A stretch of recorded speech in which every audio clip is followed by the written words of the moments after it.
Chapter 1202. It was just that everyone who fought understood this. Having more people would give them a huge advantage in a real battle. Besides, Bojio was only left with a military dagger. Moreover, to a certain extent, the mercenaries had already sensed that there was someone else in the forest. The sudden explosion had caused the fierce-looking leader to cover his ears and curse in a low voice. He shook his head and pushed away the people who wanted to help him. His eyes were sinister. "Find this person. Find this person for me. Boss, carry, he." At this moment, someone had already noticed the person who was lying on the ground with his limbs twitching. The leader of the group glanced sideways and cursed. Then, he began to fire wildly into the bushes. Bojio rolled quickly. If she had been any slower, she might have been injured by the stray bullets. She turned sideways and used the bushes as cover. Her back was pressed against the tree trunk. There was grass on the tip of her nose. She adjusted her breathing slowly so that she could hide well and find a chance to break through. At this moment, the mercenaries couldn't go to the residential area.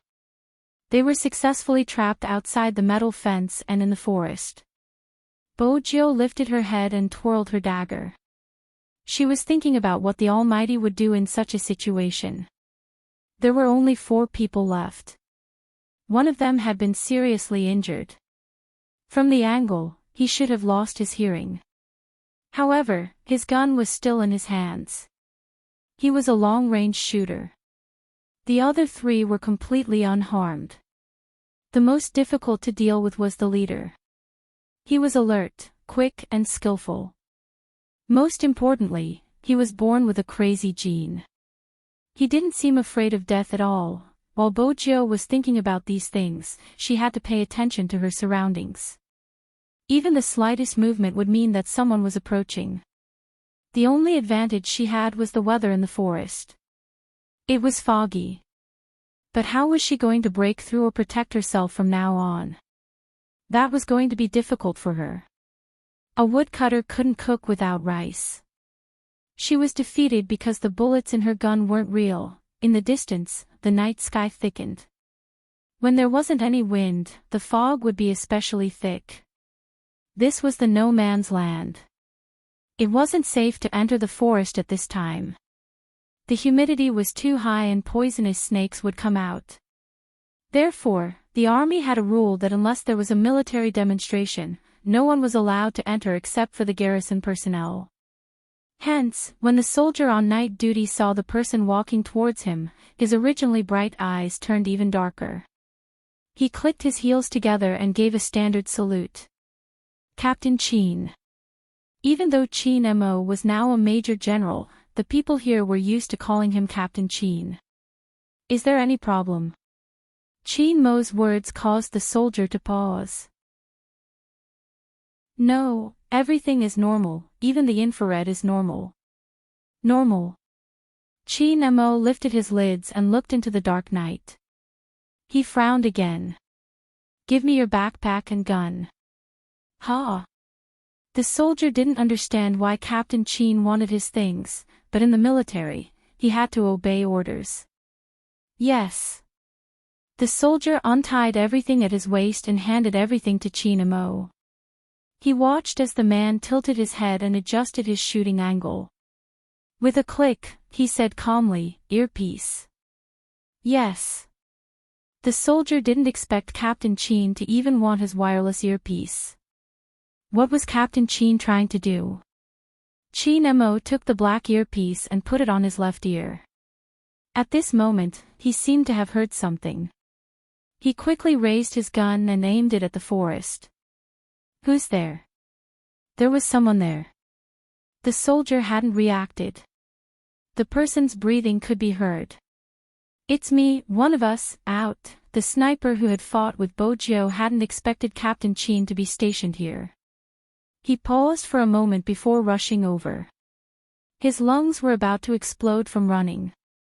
When he spoke, his chest rose and fell violently.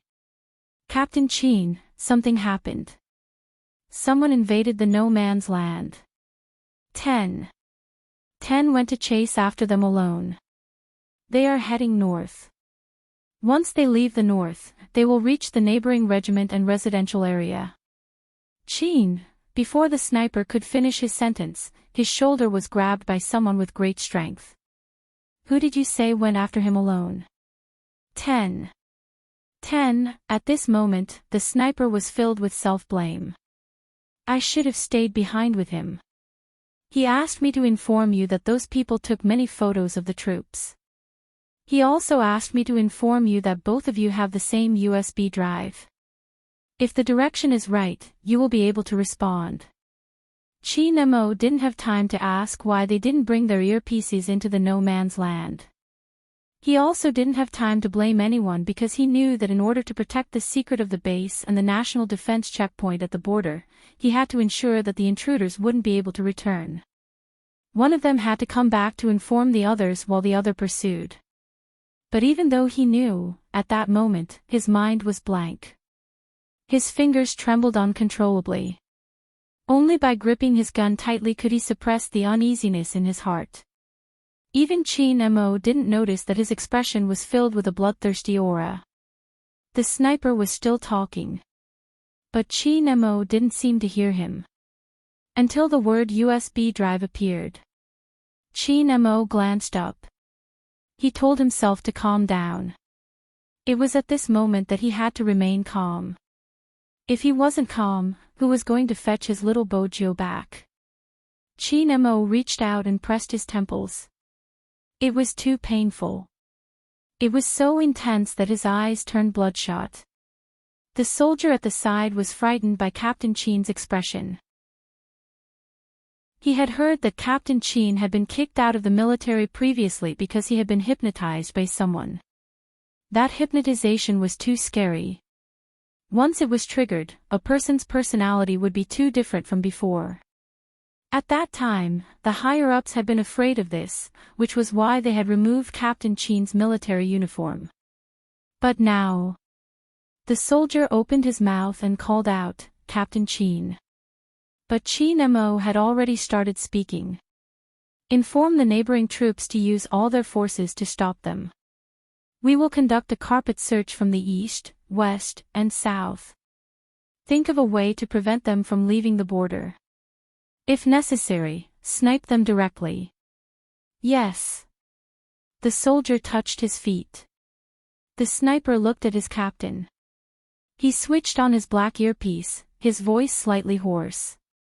Take your guns into the forest and lock onto my position. I'll give you 1 minute to follow. Magician was still washing his feet with a towel in his mouth. Hunter was seated beside him. Their topic was basically about how to cover up their captain's relationship. Chapter 1203. Paw. This was the sound of a belt being buckled. Behind his waist was a gun and bullets. Caw. That was stabilizing. His fingers tugged on the jacket of his combat uniform. In the blink of an eye, it was draped over his body. Up until now, the two of them only had 25 seconds. During this time, they didn't forget to raise their hands and aim at the watches on their wrists. Wolf, who had also received the news, tilted his head and started to adjust his rifle. Many people said that if you hadn't been in the military, you wouldn't know how fast they were. Even if they were wearing shoes, it would still be beyond imagination. That was indeed the case. It wasn't just fast, it was the rhythm of their bodies over the years. Other than being fast, their movements were uniform. It was so neat that it was shocking.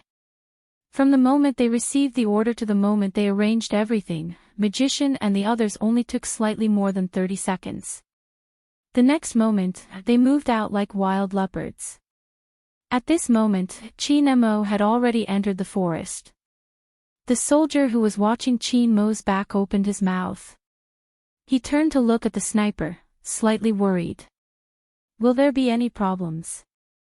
After all, Captain Chin wasn't in a good state. The sniper was relatively calm. It was probably because he had experienced real bullets today. He knew what to do. Follow Captain Chen's instructions, I'll report to the general. In the distance, in the dense forest, there wasn't any wind but the temperature was extremely low. If a person didn't move for a long time in such a situation, they would definitely feel cold. That's right, Bojo felt cold. When the fog rose, the temperature on the ground would be extremely low. In order to better disguise herself, she blended into the bushes. Her fingers were extremely cold. It could be seen from the color of her lips. But she couldn't care less about the cold. She had to think of a breakthrough because the four of them were already walking towards her. There was another way, which was to lure them into the forest. But that would mean that she would completely lose contact with the military. The information she brought back was from the north. The deeper they went into the forest, the further south they went. Moreover, the south side was the territory of another country. Hence, she couldn't lure them into the forest. Bojo thought about this. While the fog was still thick and they hadn't reached the forest, she stood up and grabbed onto the tree trunk. She swiftly climbed up the tree. The tree trunk could only be used as a support point. The higher she climbed, the more hidden it would be. But thanks to her quick reflexes, Bojo managed to react quickly. After the four of them arrived, the first thing they did was to sweep the entire bush. However, the people on the other side still found traces. It was obvious that someone had run over the bushes. These mercenaries weren't stupid, and the leader was especially difficult to deal with. He bent down and touched the fallen grass with his fingers. He narrowed his eyes and smiled at the empty forest as if he was teasing a cornered mouse. Stop hiding. After you left the grass, there were no traces of you around. We didn't hear anyone leaving either, which proves that you haven't left. Since you haven't left, I've scanned the grass. There's no one here, so you must be hiding in the tree. Since you've climbed up the tree, it's not easy to come down. Chapter 1204. The forest was still quiet as though there was no one around. The leader wasn't satisfied with this. He hated it when someone pretended to be mysterious in front of him, especially when it was a little brat from China. An experienced person would be able to determine the size and height of the other party through the pressure of the bushes. The person who could create such a thing wouldn't be very old. But it was such a person who not only disrupted their rhythm, but also killed one of them. The leader's eyes were filled with hatred at the thought of this. Even if he had to leave early, he had to kill the little brat who had disrupted their plans. Do you still want to continue playing hide and seek? The leader smirked. You should be the only one here, right? Let me guess, you don't have any other weapons besides a military knife. Otherwise, you could have used a silencer to shoot from afar when we didn't notice you. It seems like you have no other choice but to risk your life to kill us. As the leader spoke, he raised his gun and shot at the top of one of the trees. With a bang, the leaves scattered and the crows flew away. Not this one. The leader laughed coldly. It's okay, we have bullets. We can take our time to find him. With that, he gestured to the people beside him, one on the left and one on the right. He meant for them to split up. The other three nodded. They were excited about the massacre that was about to begin. From their point of view, if the other party was alone, he would be courting death. He dared to appear in front of them and ruin their plans, killing their people. It seemed like this little brat didn't know what kind of people he was facing. The leader of the group wasn't wrong. They had confirmed the range. Even if there were no less than 30 trees around them, they wouldn't be able to find him in 3 minutes. However, if they really wanted to find him, the four of them could find him in 3 minutes. But because of this, they couldn't move recklessly. Because of this, they couldn't move recklessly. But at this moment, suddenly, a military fighter jet flew over the forest. No, it wasn't just one. Other than this one, there was another one in the distance. That was because the fighter jets were breaking through the clouds and flying towards them uniformly. They hovered in the sky in a very large scale, and each of them was terrifyingly elite. There was a distance between them, and they were flying in a triangular formation, bringing with them a sense of deterrence. A total of 7, like iron armor, leapt into the eyes of the mercenaries. The flag of Huaxia was also printed on it, bright red and eye-catching. "B-Boss, we've been discovered." Someone was so scared that even his voice began to tremble. It wasn't that he didn't have a future, but these infrared fixed-point fighter jets were really too scary. The leader sneered, "So what if we're discovered? There's no light above or below us. Do you think they can discover our location?" At this moment, the fighter jets issued a warning. "You have violated our territory. According to international law, our country has the right to shoot you on the spot. Warning, put down your guns." "Boss." One of them panicked. The leader slapped him. "Listen carefully, this is just the first warning. According to international law, they can only shoot after 3 warnings, do you understand? Besides, I'll say it again, how far are they from the ground? Do you think they can see us?" "Idiot." While saying these words, the leader also felt the pressure. He didn't know whose idea it was. Warning them from above. Was it to make them feel afraid? Whose idea was it? Of course it was Qin Mo's. The soldier who was worried about Qin Mo's condition was completely wrong. When it came to Bojo, even if Qin Mo wasn't in a good state, he would force himself to be calmer. He would start from the mentality of the invaders. After entering the forest, he would order the headquarters through the earpiece and send out the fighter jets. This was to make the invaders panic and buy some time. "Boss, let's retreat quickly." The person who was called an idiot wasn't bothered at all.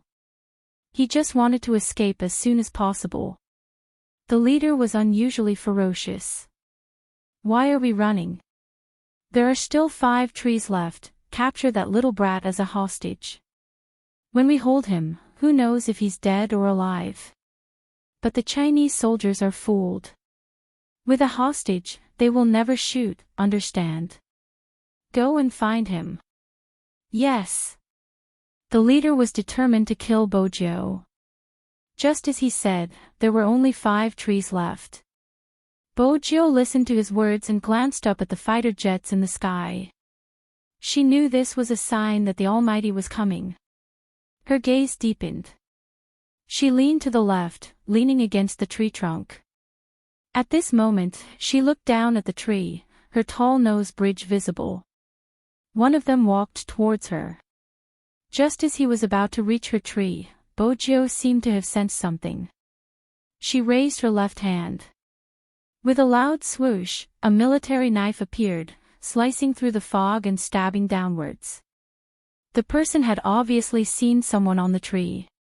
Just as he was about to raise his gun, the military knife flew over and struck his head. It was a one-hit kill. There weren't any mistakes. Both the angle and the timing were perfect. The smell of fresh blood filled the air.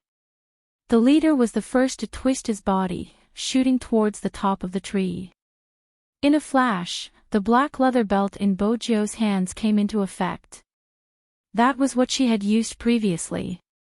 With a shake, she used the force of the impact to fly towards another tree. Even if her skills were beautiful, it wouldn't be able to eliminate the danger. Her position was completely exposed. Moreover, she had already handed over the military knife on her. Now, it depended on her dodging methods and luck. Bojo had handed over the military knife because the USB in her pocket had lit up with a red dot. This meant that the Almighty was within 500 meters. She kicked with her long legs, using the force from the kick to counterattack. This move looked cool and could also help her avoid the bullets to a certain extent. But it was extremely tiring. After flying 3 times, Bojo's breathing was different from before. There was an obvious rise and fall in her breathing. Chapter 12:05. With that, he was about to rush forward. But the next second, the leader froze. It was not because of anything else, but because the person who was originally walking beside him suddenly fell backward. His fingers were still maintaining his walking posture. His mouth was wide open, and his eyes were still filled with panic and disbelief. But the man had already stopped breathing. There was no warning at all, but there was a muzzle on his forehead. Fresh blood filled the air like a fog. When it rushed to the tip of his nose, the person beside him raised his gun. "Retreat! Retreat!" The leader shouted, his body retreating rapidly. However, there were still people who didn't retreat to a safe position. No, it shouldn't be said that no one retreated to a safe position. The sniper's speed was too fast. The moment the first shot landed, the second followed closely. This time, it wasn't the head but the enemy's heart. There was a loud bang. The other person covered his chest with his hand. His pupils dilated, and the blood on his face quickly faded. The palm of his hand came into contact with the viscous blood. But because of his movement, he was able to keep his life. But that was all. He didn't get shot in the heart, but it still made him lose his ability to move and the blood couldn't stop flowing. The leader saw that in just a few seconds, his 2 subordinates had fallen to the ground, and his expression changed completely. It was as if at this moment, he felt fear. It was fear that came from the bottom of his heart. Because he had never seen a sniper kill 2 people consecutively in such a short period of time and with such high accuracy, even if they were still moving. They weren't moving like ordinary people. Who exactly was it? The leader's chest rose and fell, he leaned against the tree trunk, breathing heavily. The mercenary who wasn't completely dead looked up at him, probably hoping that his boss would pull him over. But under such circumstances, he couldn't go out. That kind of shot followed by the next shot. Just who was it that got hit by the first shot? Only Bojo, who was standing on the tree, knew who it was. 300 meters away, the figure with a long rifle walked over. He was even faster than her. From top to bottom, his disguise was almost perfect, the same color as the forest. When he raised his gun to aim, he was like a perfect sniper. Smoke lingered around him, shrouding his slender figure, making it difficult for others to see him. But the strange thing was that there was a strange atmosphere around him, especially when he aimed and shot. It was as if a gun had drawn an invisible barrier. That was why there was that saying, once the spear was erected, there would be no one within 800 meters. The leader was smart. He quickly realized that they were going to fail this time. He picked up the phone on the ground and quickly retreated. After the fighter jets locked onto the source of the gunshot, they all flew over like they were patrolling. This made the leader's scalp go numb. Needless to say, the other one's legs were trembling. "Boss, what should we do? It seems like we can't escape. There's no need to run. Do you see what's ahead? We're only 1,000 meters away from the border. As long as we get there, even if we're discovered, they won't have the right to catch us," the leader said as he ran forward. The mercenaries ran especially fast. Even though they were in the jungle, they weren't ordinary people. They had a certain level of combat experience and knew how to walk on such a path. Rather than saying they were walking, it was more realistic to say that they were running. But they still had some equipment on them. This really affected their speed. Many of the bombs were thrown behind them in advance to prevent anyone from chasing them from behind. But when the bomb exploded, it also revealed their whereabouts. Bojo held onto the branch and shook her head. She reached out and patted her ears. She continued to use the belt to move forward. There was someone behind them. Even if they were on the tree, it was impossible for them not to notice him. "Boss, that soldier keeps following us. D***, he's like a cockroach." When the leader heard this, a ferocious expression filled his face. "Throw the bombs at the tree." Yes. There weren't many bombs left, but it was more than enough to deal with one person. Bojo watched as something flew over. She tilted her body and somersaulted, jumping down from the tree. There was a loud boom. The aftershock of the explosion caused Bojo to lose her balance. She bent one of her knees and rolled along the bushes. Then she stood up quickly. Her movements were fast, so fast that it was dazzling. But if it hadn't been for her skills and reflexes, she might not have been able to dodge the bomb. But Bojo knew that she couldn't hear anything at this moment. The youngster tilted her face and supported herself with one hand on the ground. Her eyes were as bright and deep as the stars. At this point, she already understood the other party's intention. After all, she was a criminal. She would often use all sorts of excuses to explain herself in lawless areas and make the police helpless. In front of them was the exit of the jungle. Once they left this place, they would no longer belong to China. When that time came, they would have to deal with these people according to international rules. Once they followed international rules, the governments of Country M and Country T would intervene. The criminal would be transferred to their own countries to be judged. When that happened, the whole world would know that China couldn't even defend against a few mercenaries. The deployment of the military would also be exposed. Hence, she had to think of a way to delay these two people. Bojo had already rushed out. She didn't follow behind them. Instead, she went around them. When the person in front saw that the figure didn't follow them, he smiled. It was rare for him to feel a murderous aura at this moment. "Boss, it hit. That person should be safe now. Don't forget that there is still a sniper. Until now, we still don't know where he is." The leader didn't slow down at all when he said this. However, there was no sound of flying behind them, which made them feel a lot more relaxed. Especially since the other person didn't have any burdens and didn't need to be on guard against anyone. Just as this thought entered his mind, before it could disperse, he heard the sound of the wind. Suddenly, he heard a gust of wind, and before he knew what it was, he had already been hit. There was a loud clang. Someone used a long spear from the side.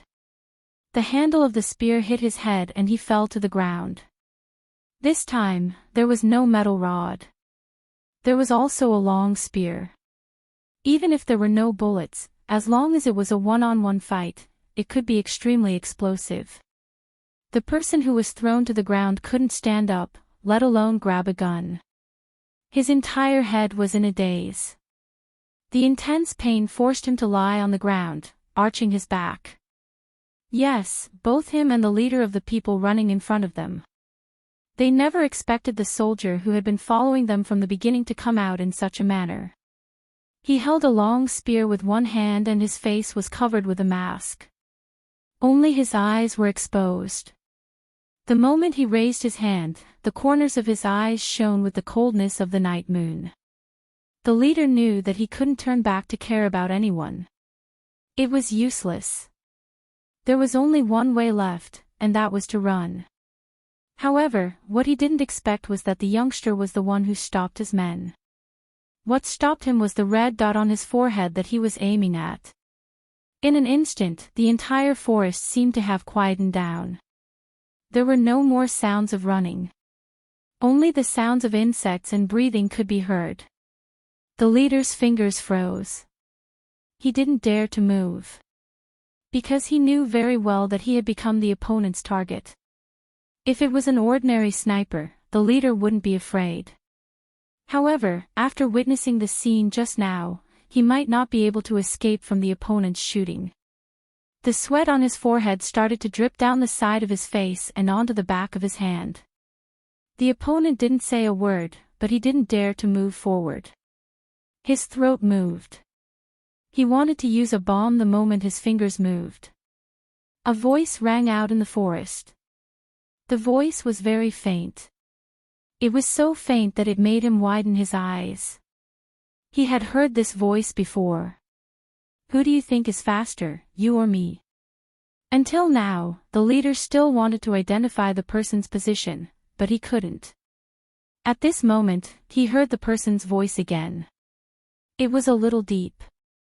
The words didn't seem to be directed at him. Instead, it seemed like an order was given through the earpiece. 3:00 underground, gather the light. In an instant. The lights that should have been lit up when the fighter jets were descending were all shining in this area. The strong light made the leader, who had been in the forest for 7 to 8 hours, subconsciously cover his eyes. Even the youngster in the distance narrowed her eyes. She pulled up her mask and turned her face to the left. The light grew brighter and brighter. When the leader got used to it, he realized that he was already surrounded. The fighter jets in the sky were all aiming at him. The leader's throat moved. He knew that the real reason he couldn't escape was because of the sniper in front of him.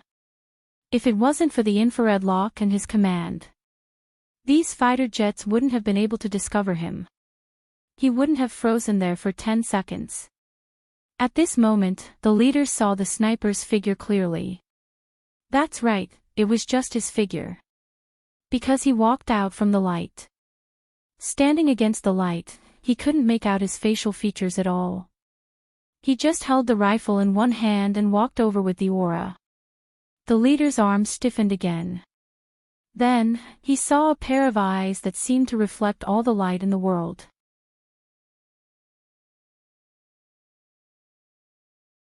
Chapter 12:06. It was really him. The leader had never imagined that he would meet this person. But those light brows and deep eyes all indicated that it was indeed him. All the mercenaries were retired from the previous armies of various countries. Back then, there had been a training for the top talents of the military in the Amazon. The leader had been a member of the AM government back then. He had met Chin Mo then. Of course, he didn't know Chin Mo's name. He only knew his code name. Young Master. This person had defeated the military talents of the various countries. When he had won glory for the country, he hadn't even been in second place. The leader had tasted Chin Mo's prowess. But all these years, he had never heard of this codename in any of the military units in China. Moreover, there were rumors that this person had been eliminated by the organization he was currently in. Hence, the leader had never felt that there was anything to be afraid of. Now, when he saw that person, even his back was stiff. The people on the destroyer started to descend, surrounding him in the middle. Capture him alive. The person only said 2 words, but it made the leader's hair stand on end. He couldn't imagine what would happen to him if he landed in the hands of this person. Did Kowang know that this person had returned? It was obvious that Kowang didn't know. The news he received was that Chin Mo had been kicked out of the military and the hypnosis hadn't been removed. The military wouldn't allow a person with hypnosis to carry out a mission. Under normal circumstances, that would be the case. If it wasn't for the fact that this matter was too difficult to deal with and for the sake of safety, Chin Mo wouldn't have returned. But this was based on Chin Mo's own will. Kowang would probably never understand. In Huaxia, there were some people who were born to protect. One was the Tang family and the other was the Qin family. Those responsibilities and burdens had already been engraved into their bones. Whenever we're needed here, we'll be there. This was what a young major general with the surname Tang had said a long time ago when he was filling out his retirement report. It was the same for Chin Mo. Even Kowang couldn't understand it, much less the leader. Everything had ended. The operation had been successful. There weren't any casualties. This was the news from this side. The next team was different. When they were searching the forest, they found 2 corpses. It was these two people that stopped the mercenaries from crossing the defense line. Being stationed at the dangerous border was a kind of bravery in itself. Because those who had never been there would never understand what kind of mentality they had and what kind of harsh environment they had overcome in order to hold on to this inch of land. The leader was dragged onto the fighter jet by the special forces. Chi Nemo lifted his eyes and looked at the person who was still standing beside the tree. He called out twice in a row, but the person did not respond. Instead, he tilted his head and patted his ears.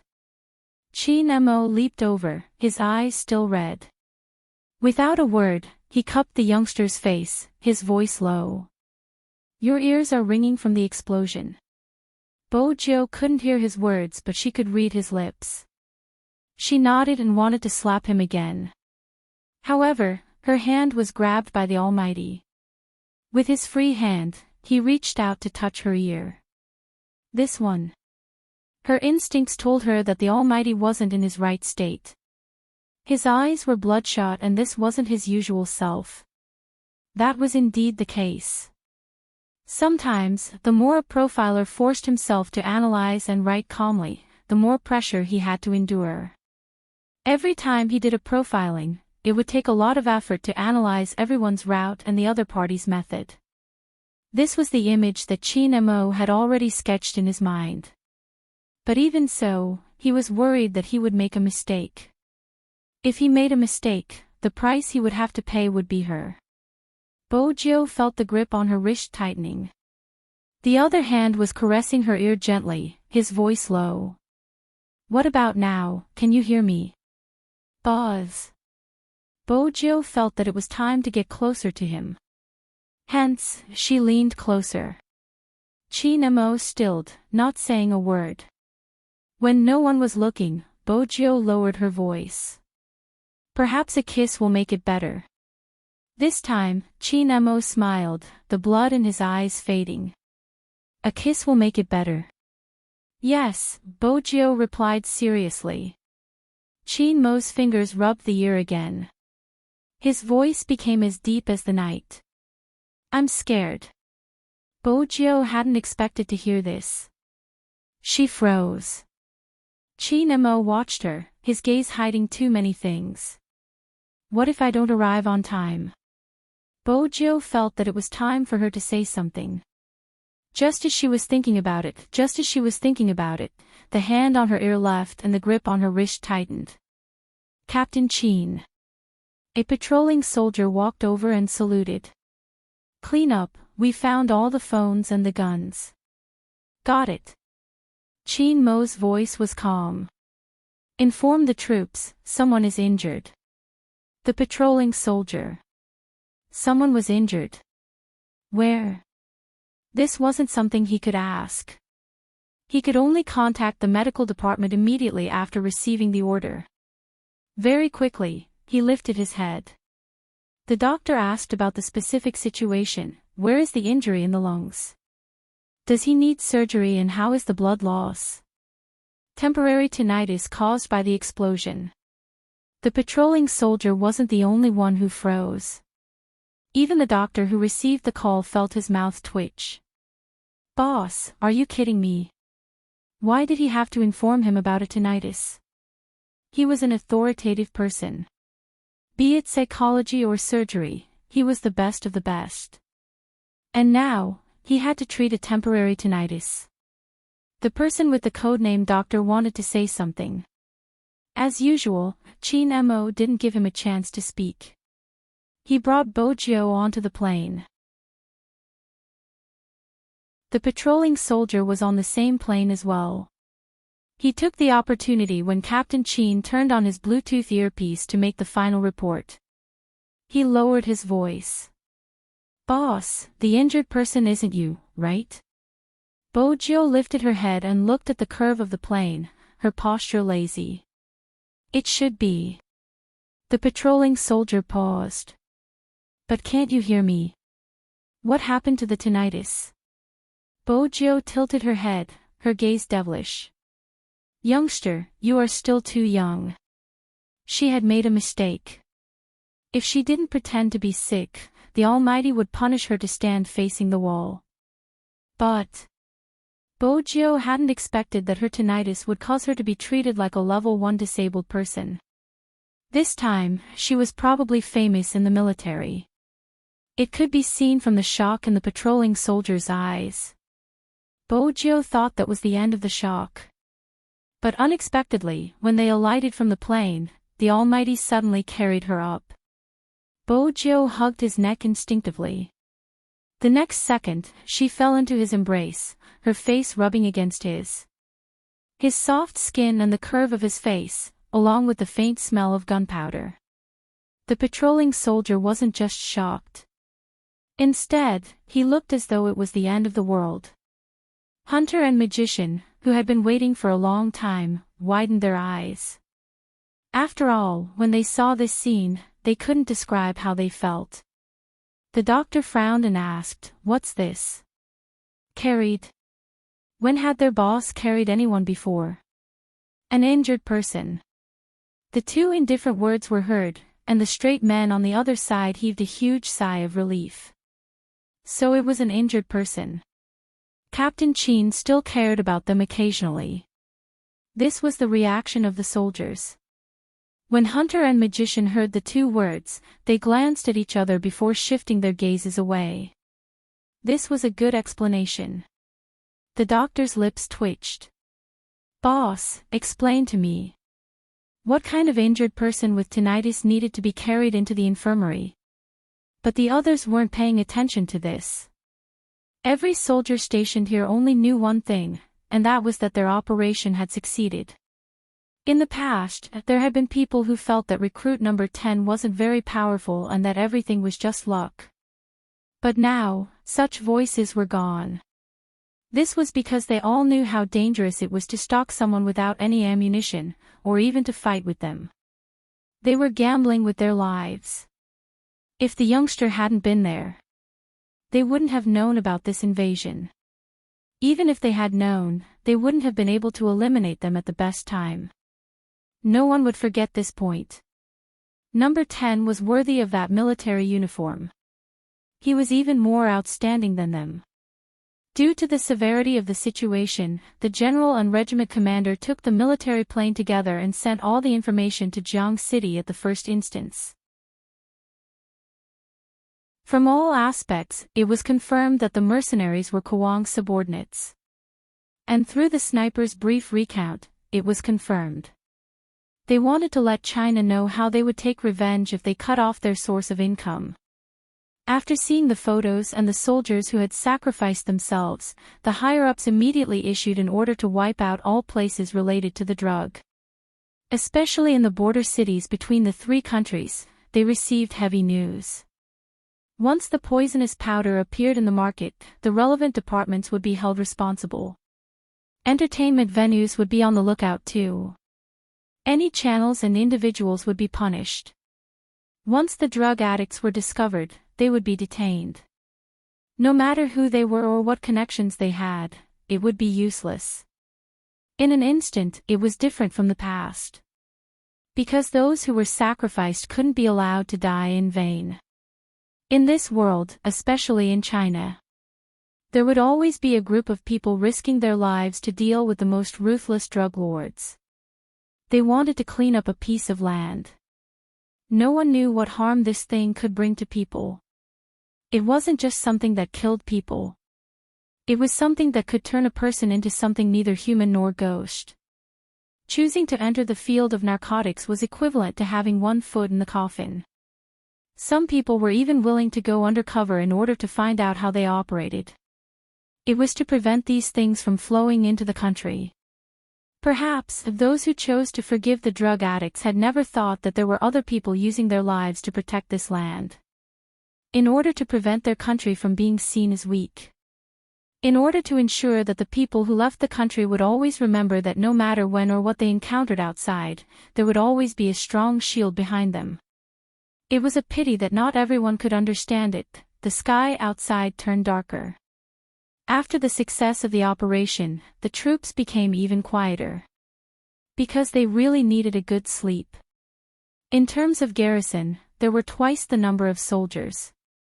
The biggest change was in the area of garrison. It extended another 1,000 meters. Regardless of how many families lived at the other end of the no man's land, there might not even be 7 or 8 herdsmen. There were still garrison soldiers and hidden sentries protecting the area. Everyone's morale wasn't very high. Even if something didn't happen to their troops, it was the people from the neighboring regiment. Usually, they didn't like each other during military demonstrations, but they didn't expect this to happen. The doctor who was doing a psychological test with a pen also realized that after this incident, some soldiers were not suitable to stay. However, this wasn't the main point. The main point was that as a doctor, he was actually chased out. And he was chased out from the infirmary. He scratched his face with the pen. Why were there mosquitoes in this weather? The doctor in the white coat was really pitiful. Squatting outside the door, what else could he do? He could only find another place to sleep. However, there was one thing that he was concerned about. He had heard from the sniper that before his boss entered the forest, he wasn't in a good state. Indeed, something wasn't right. When the doctor saw his boss for the first time, he noticed that his eyes were bloodshot. That was related to his head and mental state. This meant that before this, his boss's head must have been hurting to a certain extent. But why was he still so calm? The entire unit, including General Chin, was worried.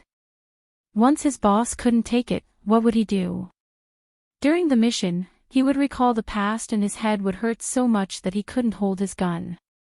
He was the soul of the entire unit. If he made a mistake, the mission wouldn't be completed. However, today, the doctor turned back to take a look. He muttered to himself subconsciously, "It's not that it doesn't hurt. Rather, compared to the pain, there's someone important waiting for him." That's why he forced himself to calm down. He even forgot about the pain. He remembered what his former mentor had said. Don't underestimate Chin. His mental state was so strong that it was scary. It was indeed scary. However, it was scary that wouldn't hurt anyone. This was probably the reason why they trusted their boss so much. No matter how many years had passed or what he had been through, he had never changed. Except for the fact that he was abusing dogs. The doctor adjusted his white coat again. He decided not to look for trouble anymore. At this moment, the lights in the entire unit were turned off. Even the light in the infirmary was illuminated by a large flashlight. When it shone on the young man on the sickbed, there was an indescribable haze to it.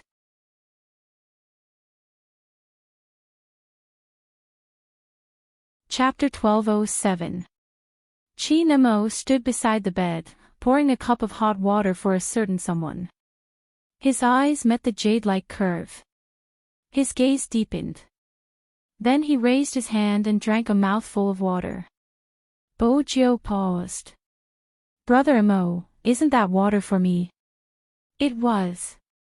After Chin Mo finished the water, he placed the cup at the side and bent down, his fingers touching her ear lightly. The unusual coldness made Bojo take a step back, her head leaning against the wall. "What is it?" "I'm checking to see if you're better," he said, his fingers caressing her left ear. Bojo thought to herself, how could she admit that she was better now? At the very least, she had to wait for the night. She laughed, stretching lazily. "Brother Mo, what did you say?" "I can't hear you clearly." "I'm not sure." His lips curled up, and that handsome and elegant face came closer to her. When his thin lips parted, she could see that beautiful curve, and he was very leisurely. A kiss landed on the tip of her ear. Bojo's heart trembled. "Hey, the Almighty, this is against the rules." She reached out, wanting to push him away. It wouldn't be good if someone entered. This was the infirmary after all. "What is it?" He pressed her wrist and leaned his lips against her ear.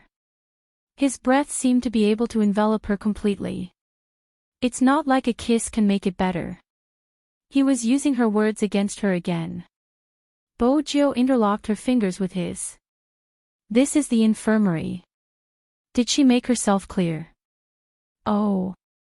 Chi Nemo dragged his voice, his unique voice carrying a hint of elegance. Our sugar daddy is afraid of being seen too. Bojo pretended to not hear what he was saying. She had to be thorough in her act. Chi Nemo chuckled, inching closer. Do you think it's a coincidence that we're the only ones here? Of course not, that's why I have to act sick.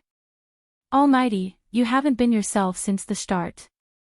Bojo didn't continue the topic.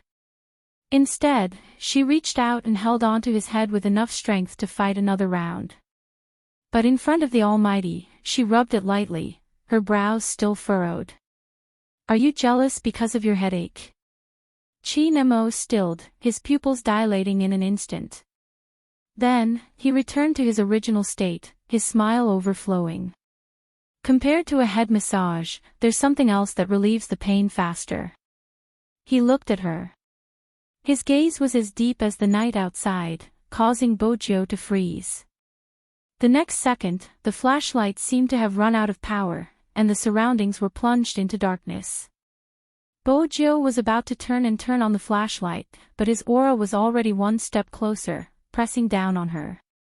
Then, he whispered in her ear, the way you look in the hospital gown makes me want to do something. Before Bojo could open her mouth, he lifted her chin and pressed his lips down. His lips were soft and lingering, carrying the scent of tobacco. It was a light kiss, soft and cool to the touch. It reminded her of peppermint candy. However, the more time passed, the more intense the kiss became. He sucked on the tip of her tongue until it was numb.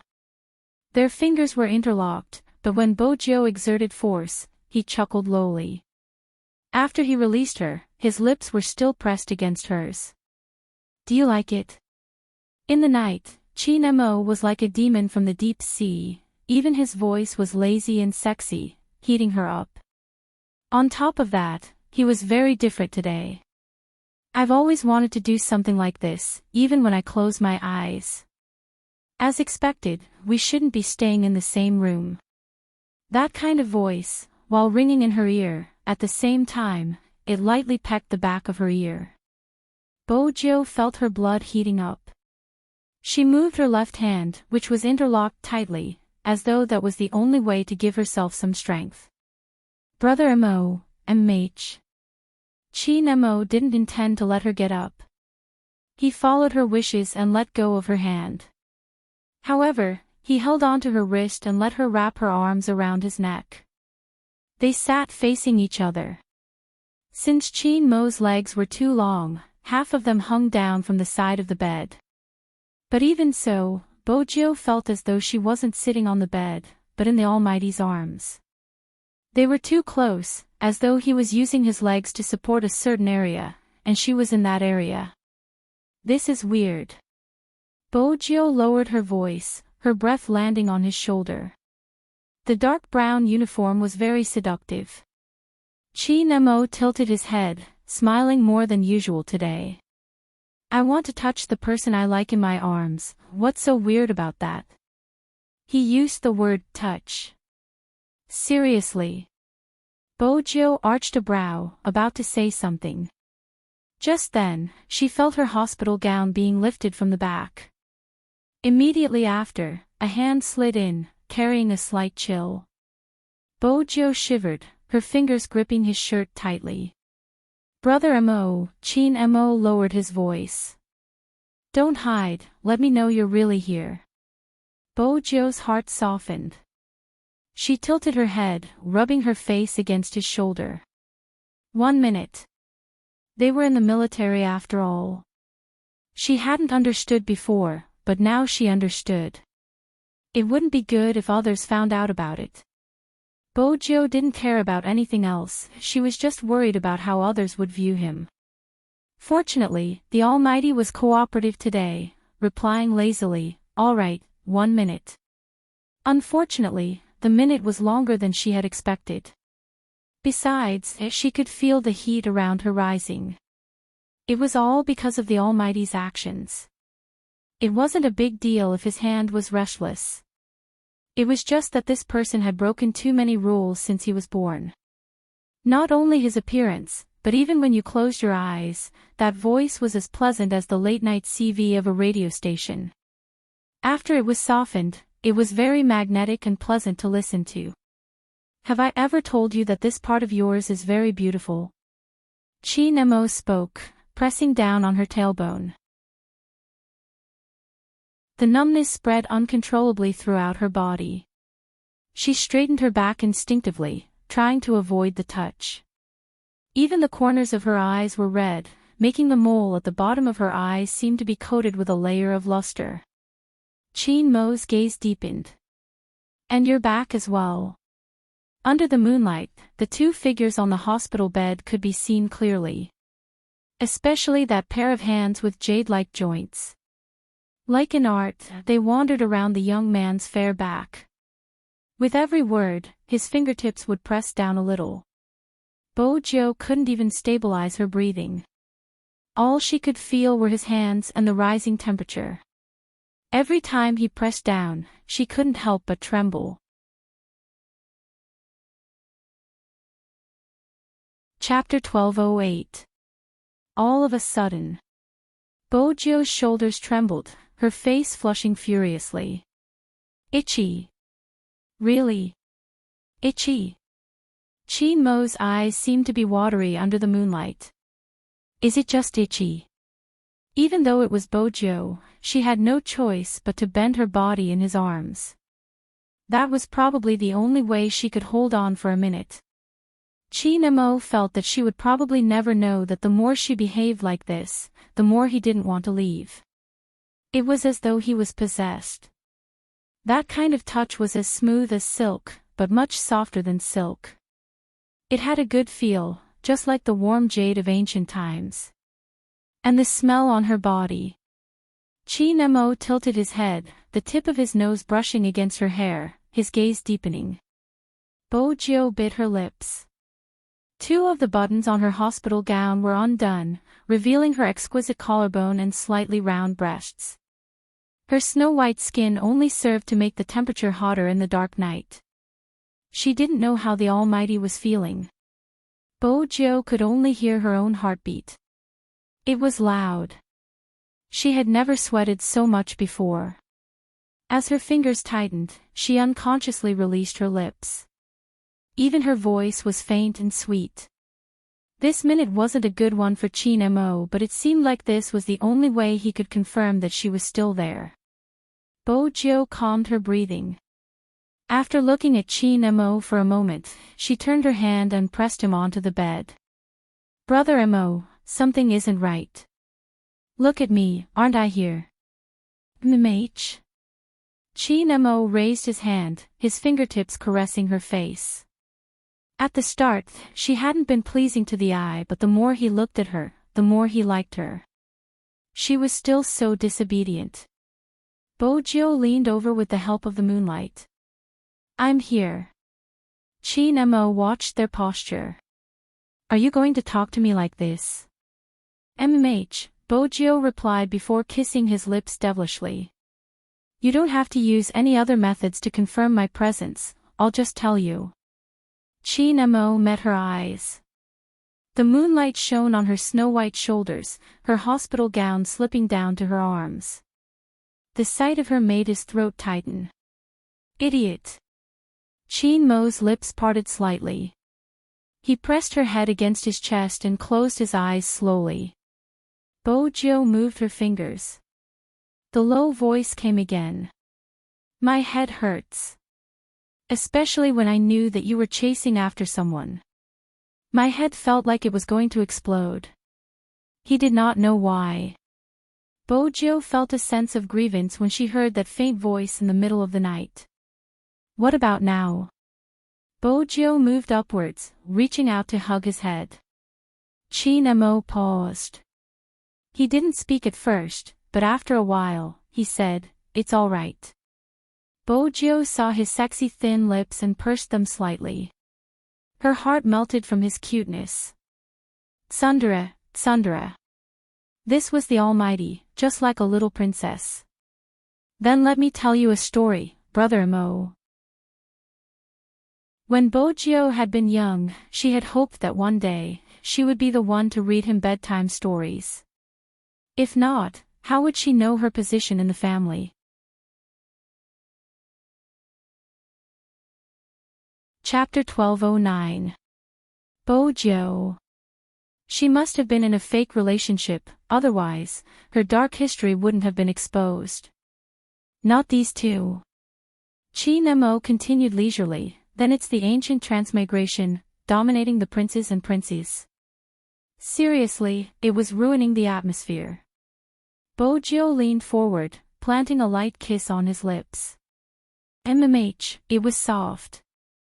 Chi Nemo laid there, unable to hold it in any longer.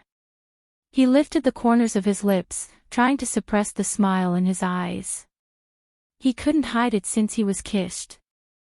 Bojio smiled along with him. Inexplicably.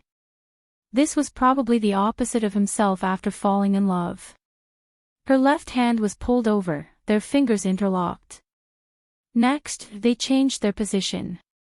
He probably felt tired because he wrapped his arm around her back after lying flat, his voice carrying a hint of impatience. Sleep. Bojio felt that she hadn't started to display her talent. Brother Imo, I'm good at telling stories too. Little Bojio. Chi Nemo opened his eyes, his voice slow. You can choose to tell your story, but I'll make sure you can't get off the bed. Bojio paused, breaking into a smile. It's so hard to endure. Are you asking for a beating? Chi Nemo placed his chin on the youngster's head, closing his eyes once more, his lashes so long they looked like a silhouette. Bojio couldn't see Chi Nemo's face, she could only feel his breathing and heartbeat. It wasn't stable but it was controlled. Even in such a sleeping position, he was still holding onto her hand, but not as forcefully as before, just hugging her naturally. That seemed to be the case.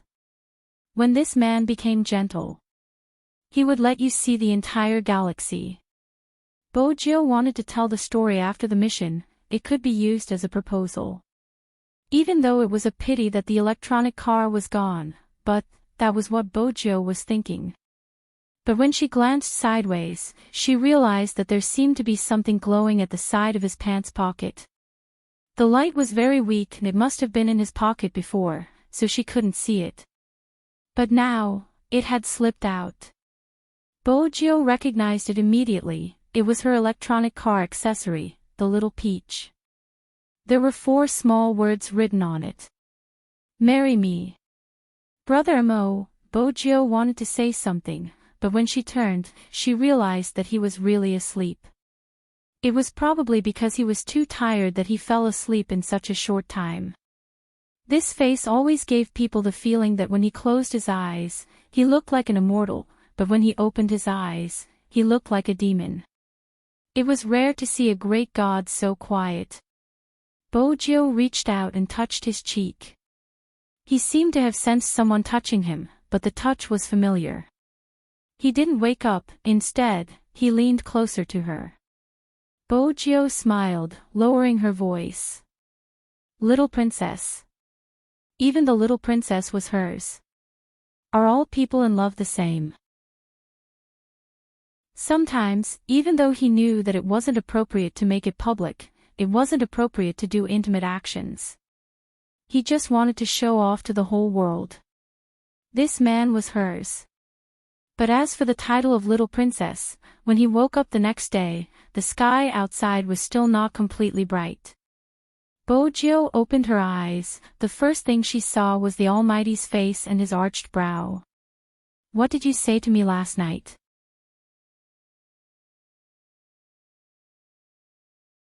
Chapter 12:10. Little Princess. Chi Nemo smiled. The curve of his lips was higher than ever, but there wasn't any warmth in his voice. Bojio wished it was just a dream. She looked at the Almighty again. He was still handsome, but he was so handsome that it made her feel uneasy. When she woke up, she even stopped yawning. She really wanted to knock herself out so that she could start all over again. You heard wrongly. Bojo replied with a straight face. Brother Mo, I said I like you. Chin Mo pinched her face lightly as though he was praising her. You're really good. With such a good sugar daddy, he definitely wouldn't mind if you put on extra weight when you run. Bojo. He said so much, but in reality, she was going to be punished again. Or do you prefer to reflect on your mistakes? Chin Mo expressed his democracy. Bojo arched a brow. If you let me choose, I want to hug you back to sleep. Do you know what I like the most about you? Chin Mo kissed the person in his arms, his fingers caressing her hair gently. Bojo was curious. What is it? I like dreaming. Chin Mo freed his hand and patted the youngster's face, a faint smile on his face. After 7 p.m., go to the training ground and run 10 laps with weights. Bojo felt that the Almighty was using his position to take revenge. Wasn't the nickname, Little Princess, rather cute and suited to him? Why was he asking her to run again? But 10 laps wasn't much. She could just head to the canteen for her meal after running. That was what Bojo thought at the training ground. But in Prince's eyes, it wasn't the case. Brother, I understand you. This was Prince's first sentence.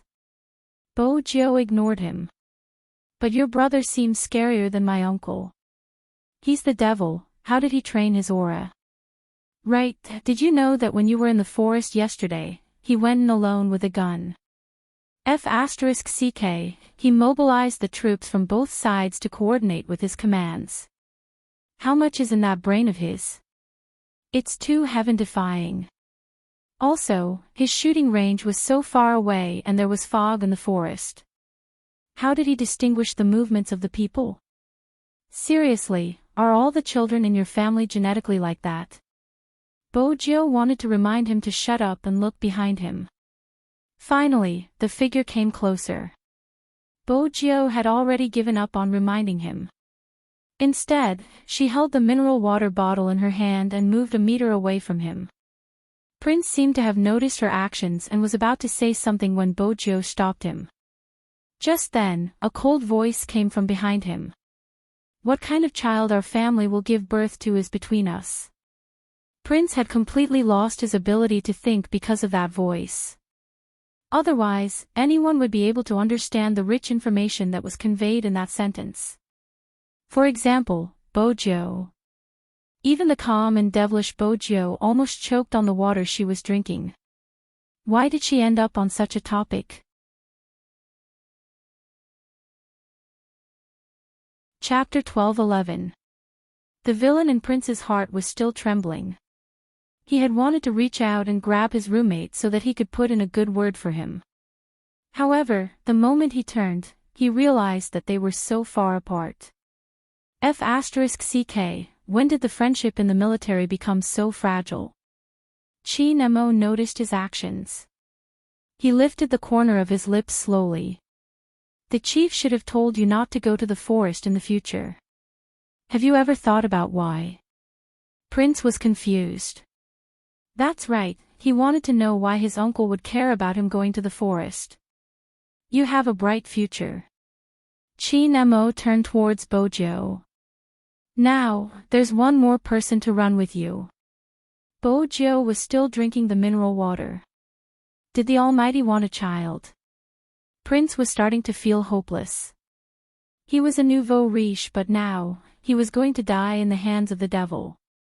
Yet, every time he saw him, he would feel a sense of fear. Bojo was still deep in thought. Chin Mo walked over, his gloved hand taking the mineral water from her hands. Prince had expected to see the devil continue punishing people with a faint smile. Unexpectedly, the devil didn't do anything. Instead, he raised his head and drank a mouthful of water. When Chin Mo did this, the sunlight shone down on his face. The curve of his neck was elongated and his throat was glowing. Chi-Nemo was probably the only person who could look so handsome while drinking water. His action had successfully attracted the attention of the hunter who was following him. In that instant, he felt as though he was going blind. After his boss finished drinking, he returned the mineral water. He seemed to be acting naturally. Hunter remembered the times when they had trained together. Whenever they got too close to their boss, he would knock their heads. Now, they were drinking from the same bottle. Moreover, his boss had brought a glass with him. His boss had gone over because he saw recruit number 10 drinking water. He had even left his own glass at the side. Instead of drinking his premium pu'er, he had gone to drink a cold mineral water. Was it just for an indirect kiss? F***ck. Why did he have to be so smart at such a time? Hunter hugged his head. When their boss was in a relationship, he really didn't care about the feelings of single dogs like them. Prince, who was standing at the side, frowned. Wasn't the devil's actions a little too intimate? 2 people drinking a bottle of mineral water. Because they are cousins. Prince wanted to run away immediately. After all, the devil had glanced at him after drinking the water. But before he could take a step, he heard the voice from the other side again. Still have tinnitus? Prince was shocked. Even the devil could speak in such a tone. Bojo took the mineral water and shook her head. She glanced at the bottle in her hand. Did the Almighty finish it? What will she drink later? I'll bring you some water later. Chi-Nemo tapped her wrist. Continue running. Bojo felt that the moment she looked at his hands, she would be reminded of what had happened last night. She couldn't help blushing, but she couldn't help smiling. Chi-Nemo had already left. On the other side, Bojo couldn't suppress her laughter. Prince ran towards his roommate. F***ck, your brother treats you well, he even gave you water. But he punished you and then gave you water. What's going on? Bojo tilted her face and ran over. She was extremely handsome. She asked slowly, you haven't been in a relationship before, right? Prince had entered the military at a young age and had trained his muscles. He really hadn't been in a relationship before. But why did she look at him as though he was a senior telling her something? Forget it, a single person like you wouldn't understand. The youngster whistled and continued running. There was a hint of laughter in her voice. Prince. What's the meaning of being ridiculed for no reason? Because of what had happened last night. There would definitely be a lot of meetings. Other than that, the training for the new recruits had added jungle training. Moreover, each of them was wearing a Bluetooth headset, which could not be taken off during normal training. They would roll out of the mud and swiftly pass through the obstacles. They would use their fastest speed to shoot at the moving animals. Under the aerial view of the military plane, the Green Army beneath their feet could be seen. When the troops were tired, they would sing military songs. Even though their faces were stained with mud, when they sang, everyone's voices were very strong. Soldiers didn't know how to entertain themselves. However, being at the border meant that there were limited entertainment options. They couldn't communicate. Even if they made a call, they would only do so during festivals. The more important the mission, the more they couldn't contact their families. In the past, Bojo and these people were separated by a layer of fog. Regardless of how her pet had told her when she was young, she had only vaguely understood. After interacting with them, she finally understood where his self-control and resistance to pressure came from. These soldiers belonged to him. When he wasn't on a mission, he was in charge of their training. When they were on a mission, he carried their lives on his shoulders. Looking at the slender figure standing in the middle of the distance, he turned his head to light a cigarette. Occasionally, he would sing a line or two with the soldiers beside him. He still looked noble, but he would joke with his subordinates. When his thin lips curled up, the crimson leaves fell on his military uniform. Yet, he could suppress all the colors. Bojo lowered her head. *T, she was done for. She was starting to like the Almighty more and more. What should she do? Prince didn't understand why his dorm mate had lowered her head halfway through the song. What's wrong? I'm afraid I'll be impulsive, so I'm suppressing it. Bojo turned her head. She was seated, placing her hands on her knees lazily. Prince was confused. Impulsive? I want my family, Bojo replied mischievously. Prince was scared out of his wits. Was this child's brain damaged from the explosion in the forest? It's a pity, Bojo muttered. Of all the occasions. Prince looked at her gaze and thought that she was talking about him. His expression was one of shock. Don't tell me you've fallen for me. If that's the case, I'll be honest with you. I've been straight my entire life. Goddess ****, in order not to feel awkward during missions in the future, you better give up, okay? Bojo arched a brow and glanced at him. Who gave you that confidence? Who are you referring to? ****, it's worse if it's someone else. Prince lowered his voice, afraid that he would affect the singing. He reached out and pointed. Everyone here is a guy. You said you want your family.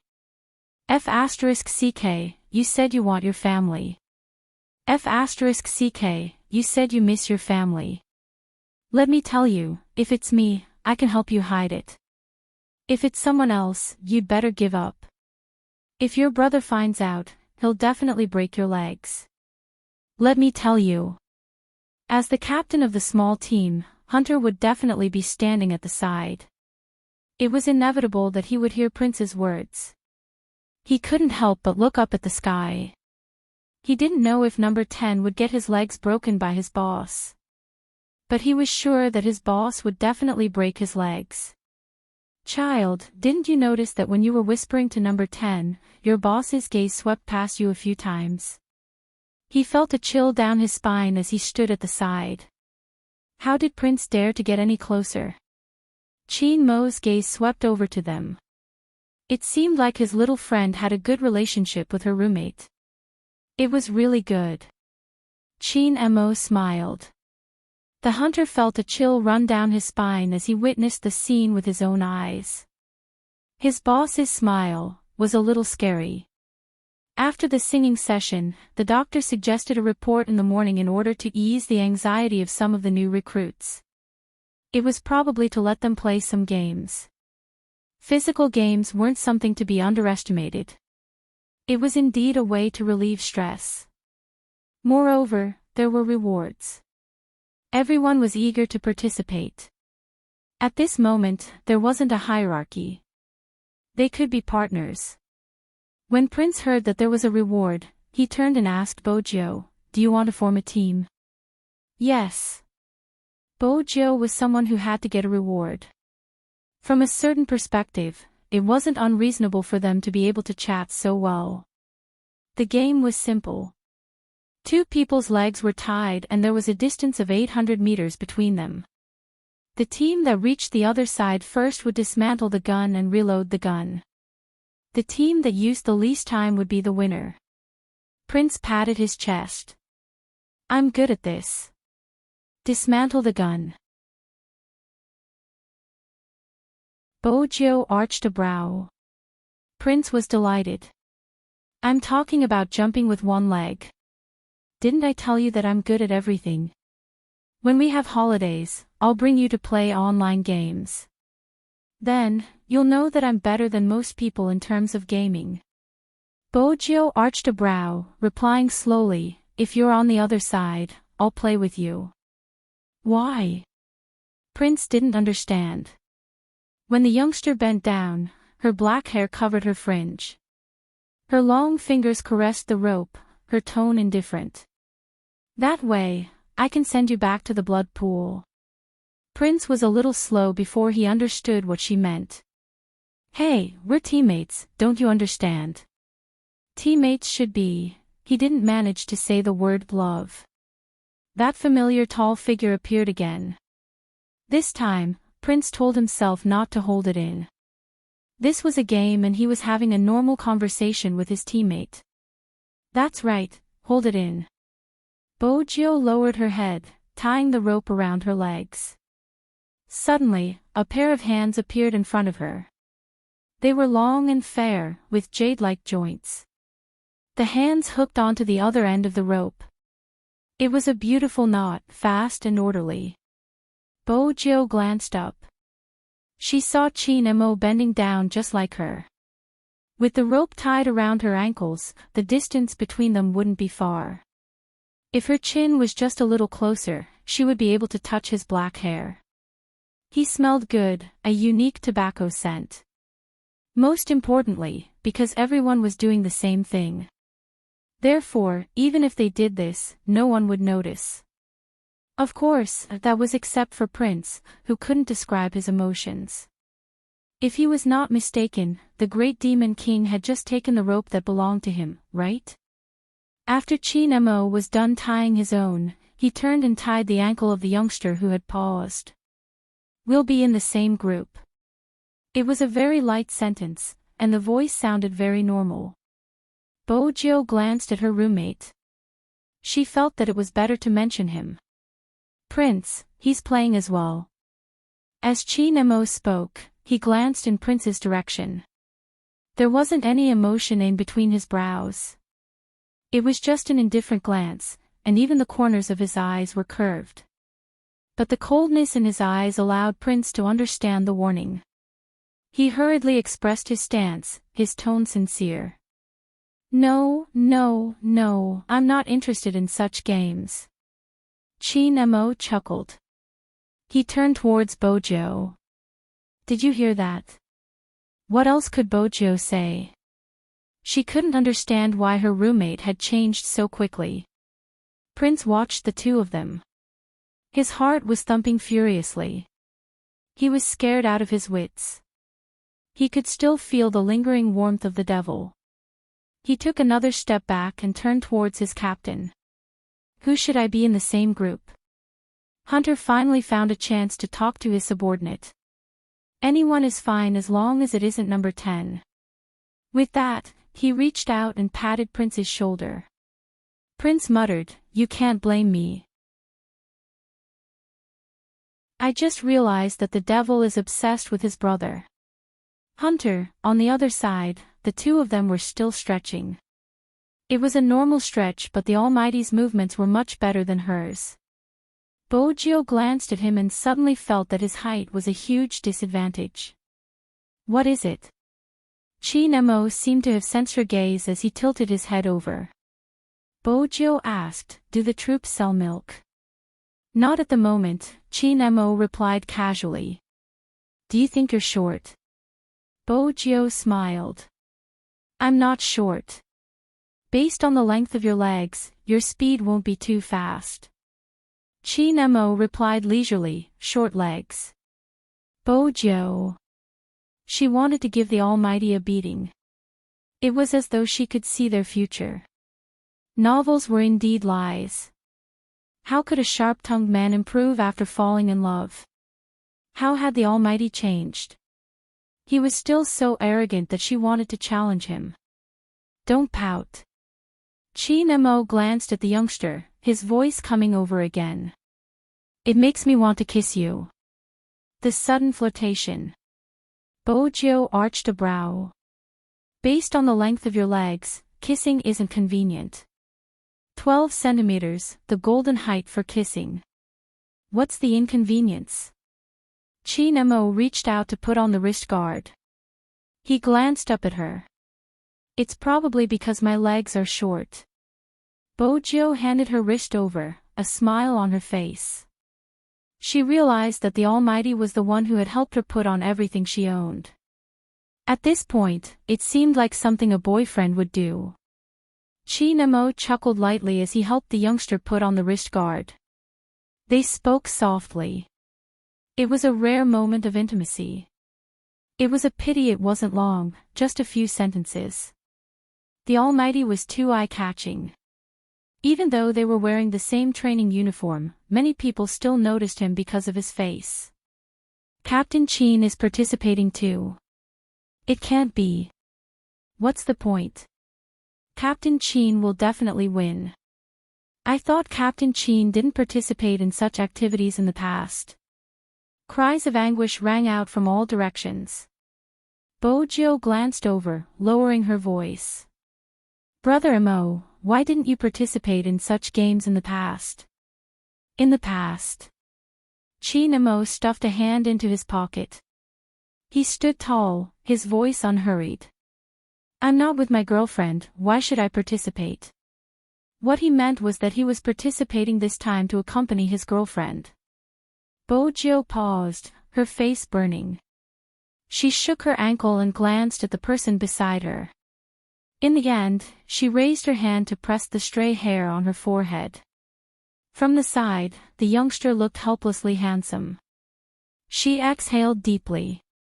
Brother Mo, I won't be able to control myself if you continue saying such things. Hurry and shut up. Chin Mo laughed. He wanted to reach out to pinch her face, but when he realized there was someone beside him, he tightened his grip in his pocket. The cries continued.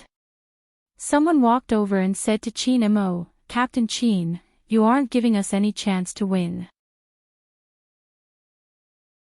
Didn't you say that entertainment is the main priority? If you want to dismantle a gun, we can't be faster than you. Back then, Chin Mo's dismantling technique had been used as a video material in the military. A large number of people had learned how to dismantle a gun. His speed had been the ultimate goal of training. At that time, when they had seen those hands, there had only been one thought in their minds, that was too fast. It was indeed fast. They didn't even have the energy to look at the pair of hands. Until the dismantling was completed and the video froze. They lowered their heads instinctively to look at their hands. They suspected that the person in the video was a soldier. His hands should be playing the piano. Now that they had seen this person, his face was harder to describe than his hands. Was the devil from the art team? The more they understood him, the more they realized how amazing he was. He was too amazing. It wasn't because of his rank as a major general. It was because of the aura he exuded and his ability to command and fight on the spot. There were many soldiers in their group who were conferred the title of the King of Soldiers. But in front of this person, they had all worn down some of the things they had brought from their original unit. After seeing the devil, they understood one thing. In the future, there were two things they needed to do for overseas missions. 1. Never forget that they were a soldier of China. 2. Never reveal their identity as a soldier of China. Unless they had obtained permission from the higher-ups. On this point, the entire operation team was very consistent. Even though they were already in this unit, until now, they still didn't know what missions Captain Chin and the others had carried out. This was the difference between overseas missions and domestic missions. Perhaps after many years, when the events had passed for a long time, some of the heroes would gradually be known by people. Even the sacrifice would be the same. But there were still people who chose to carry out such missions. The devil standing in front of them was such a person. Many times, we thought we already knew all the heroes. But in reality, the real heroes wouldn't even be announced.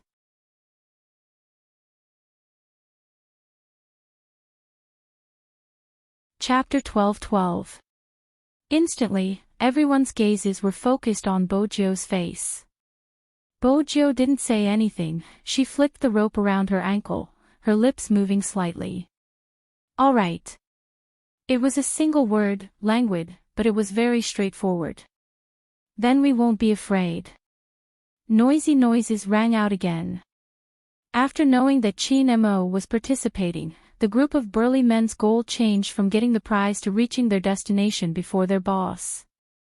After all, they were newbies just like number 10. Their speed was similar. The difference in time was probably on the road. It wasn't just them, even Hunter was raring to go. Wolf swept him a glance but didn't say a word. Magician tilted his head. Trust me, you'll be tortured badly. Boss isn't going to make a move. Are you implying that I will lose to a newbie? Hunter wasn't convinced. Wolf didn't speak, but the moment he did, it was a stab to his heart. You have already lost to number 10 once, no, twice. Hunter froze on the spot. He didn't even know about his dark history. Wolf, serves you right for not being able to find a girlfriend. Magician patted his shoulder, his words hitting the nail on the head. Would Boss participate in something he isn't confident about? Hunter retracted his leg, which was about to form a team. Thus, the Crown Prince was once again abandoned. This was the first time he felt that life in the military wasn't so friendly. He just wanted to form a team and get an award. Why was it so difficult? All the games for the competition had been prepared. There would be 20 teams set off at once and the winner would be decided by the timer. Bojio and the Almighty were in the first batch. Basically, the entire military was pinning their hopes on the other 19 teams. Their slogan was, "Don't let Team Chin advance." Chin Mo was nonchalant, stuffing a hand into his pocket. He glanced over and leaned over, whispering into Bojio's ear, "This time, I can only let my girlfriend lead me to victory." His voice was low, the others couldn't hear him but Bojio was close enough to hear him clearly. She coughed lightly but didn't say anything. Chin Mo raised his eyebrows. He wanted to say something, but when he saw the faint smile on her lips when she lowered her lids, he smiled too. There was no physical contact between the two of them, nor was there any eye contact. One of them was looking up at the sky, while the other was doing the final touches with his eyes lowered. Yet, even so, the scene exuded a sweet fragrance. Perhaps it was because the two of them were good-looking. When they smiled, one could feel the faint throbbing of a young girl's heart. The other teams thought that Boss was giving number 10 some kind of strategy. Everyone was very nervous. After all, even if the Boss didn't personally make a move, he still had to be on guard against him. Everyone in position. On the side of the road, the person in charge of firing the gun raised the pistol in his hand. The 19 teams collectively stood on the line to advance. They gave it their all because they felt that they couldn't be careless when facing the Boss. Only Bojio's deep gaze swept past the road, landing on the finishing line not far away. The moment he heard the sound, all the squads rushed out. Bojio and the others were no exception. But the method that the two of them used was obviously beyond the predictions of the other teams. They didn't know how they were overtaken, but the two figures had already swept past them. The squads that were overtaken widened their eyes. After a moment of daze, they hurriedly followed. But it was too fast. Rather than calling it fast, it was more like a form of tacit understanding that had been formed for a long time. But how could the two of them have such tacit understanding? Just as everyone was filled with questions. The youngster's body tilted to the left, avoiding the obstacle at the side. Many of them forgot about the hidden trap at their feet when they wanted to speed up. Up until now, the 20 teams had basically been divided into 3 groups based on speed. Bojio's position wasn't very advantageous. The slower teams would definitely block their vision. But every time they took a precise step forward, they would land on the same spot. When Bojio took a step forward with her left leg, Chin Mo took a step forward with his right leg. It was as though the thread that was tied to their legs didn't exist. But this time, the goal of the other teams was to prevent their boss from winning. Hence, everyone would definitely think of a way to stop Chin Mo and Bojio. For example, blocking their line of sight. In such a competition where time was measured by seconds and minutes, it was crucial. Even Hunter felt that their boss's team was in danger. Unexpectedly, when he glanced sideways, he saw Ten's eyes. They were extremely dark, completely different from the youngster's usual appearance. His gaze was extremely serious, just like a wolf, his eyes reflecting every movement around him. The youngster frowned, probably because he couldn't find a way out. The next second, her waist was hugged. Bojo felt as though she was lifted into the air. When her chin touched the Almighty's chest, her heart skipped a beat. Hunter and the others were dumbfounded. What was going on? Hug, hug, hug. In front of so many people. It was indeed a hug. It was still Chin Mo, but he was faster. The moment he lifted Bojo up to avoid the blind spot, he placed her down the next second. But he didn't remove his hand from her waist. The next moment, the Almighty used his height and long legs to catch up to the other 5 teams. Bojo could still smell his scent. She mimicked him and hugged his waist. The soldiers didn't think much of it. They only said, F***ck, boss is really willing to do anything to win. Hunter and Magician glanced at each other before glancing up. Boss definitely didn't do it just to win. Was there a need to hug him just now? He could have used other methods to avoid it. Boss didn't need to reveal his masculinity, he was doing it on purpose. The others who were fixated on winning wouldn't be able to see it.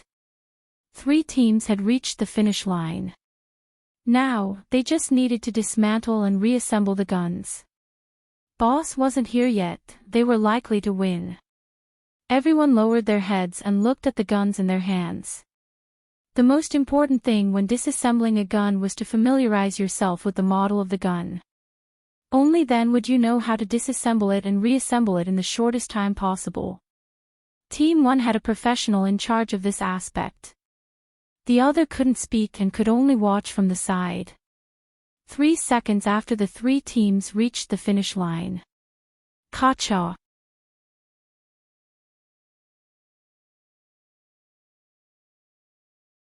Chapter 12-13. When that sound was heard, it meant that Bojo's team had fallen behind. The people standing at the side felt that they were close to winning. After all, disassembling and assembling a gun was a battle of time. Once their boss's team fell behind, it would be hard for them to catch up. But in the next second, they were completely stunned. It was because of what the youngster had done after reaching her goal. That youngster didn't even look at the gun. Instead, she picked up the gun from the table and disassembled it. Her tilted face and tall nose made her look mysterious. For some reason, that was the feeling that the recruits had in that instant. They were stunned. She didn't even look at the gun and disassembled it. Some of the veterans didn't have such a huge reaction. After all, they couldn't rule out the possibility that this was the model that the youngster was used to. This number 10 was from the army. It wasn't strange that he would come into contact with old guns like the 77. But very quickly, that thought disappeared. It was because of the youngster's hand speed. The moment her slender fingers moved, they couldn't even see where they landed. It was like a shadow flashing by. This really shocked them a little. How familiar was she with a gun to be able to do that? Was the army already so strong? In reality, Bojo's background meant that she had been exposed to these things since she was young. When she was young, there was nothing she didn't dismantle. Computers, televisions, toy cars, little keyboards, and all sorts of imitation guns. Click. That was the first sound. The youngster's thumb pressed on the button of the magazine and removed the magazine. Next, Bojo pulled the sleeve, setting the gun in a firing mode. Then she turned the safety lever to a vertical position and pulled the sleeve to the final position. Only 2 seconds had passed while she was doing all this. It was true that no one could see her movements clearly until she lifted the rear end up so that the sleeve and socket were separated from the socket seat guide. The recruits standing at the side watched with their mouths agape. That was too fast. Bojo didn't stop. There was another sound. She had removed the sleeve, the recoil spring, and the barrel. This meant that she had made it in time. Next was the assembly. The other team wasn't slow either. In fact, they were slightly faster than Bojo, taking about 2 seconds to catch up. These 2 seconds weren't to be underestimated. When disassembling a gun, they had to fight for this time. But when they started to assemble the gun, someone suddenly discovered a problem. Recruit number 10 is left-handed. No, it doesn't look like it. This person is very strong with both hands. Yes, Bojo unleashed her full potential. She moved her hands together. When assembling a gun, although other people could use both hands, there was always one that was more important. Bojo did it at the same time. There was a 2-second time difference. There was a difference of 1 second.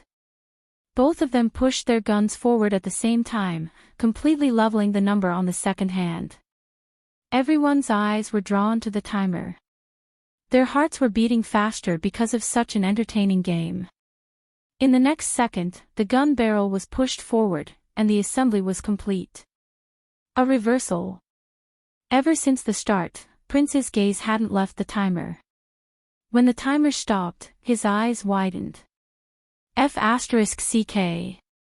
The next second, he opened his arms and ran towards her. It was 2F***king amazing.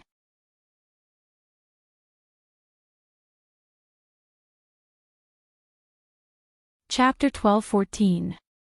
Before Prince could express his joy, a tall and slender figure appeared in front of him. It wasn't his roommate's waist size. F***ck, what exactly was he hugging? F***ck, what exactly was he hugging? Why was it so hot? His scalp felt cold. He couldn't be hugging a snake, could he? Raising her head, she saw a pair of eyes that were as cold as ice, as well as the arc of a smile that wasn't a smile. In that instant, Prince released his hand. The devil. I don't like people touching me. With that, Chin Mo glanced up. I can't control you, Prince. It's better to hand it over to the old general. F***ck. No, he would rather be controlled by the devil. Prince reached out, wanting to stop him, but Chin Mo didn't give him the chance. Take him away. Hunter and Exorcist watched from the side, acting as though they didn't see anything. After all, there weren't many people who wanted to court death. Why didn't he open his arms to hug number 10? Which part of him wasn't worthy of a death sentence? Seriously, the youngster was still too young. Prince turned to look at his roommate for help. He signaled with all his might with his eyes, telling him to beg his brother not to send him to his uncle's place.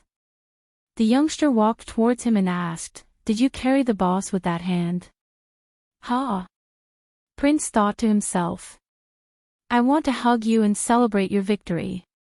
Bojo arched a brow and repeated, "Which hand?" Prince was stunned by the aura. He raised both his hands in the air. Bojo scoffed and turned to report, "Captain Chin, I suggest the old general to teach my roommate some etiquette. His hands can be punished at the right time." Prince. No, this wasn't what he had imagined. Was his roommate such a disloyal person? It was fine if he didn't help him, but why did he give such a suggestion? What did he do wrong just now? He had hugged the devil's waist by mistake. Wait a minute. Don't tell me that you're jealous because I hugged your brother. F***ck, sugar daddy. How old are you? You should be an adult, right? Why are you so jealous? Prince tried to defend himself. Bojo tilted her head and smiled. I'm possessive, especially towards my brother. The conversation between the two could not be heard by others. Even Hunter and the rest could only see Prince being dragged away with a sickly expression. They didn't know what number 10 had said to him.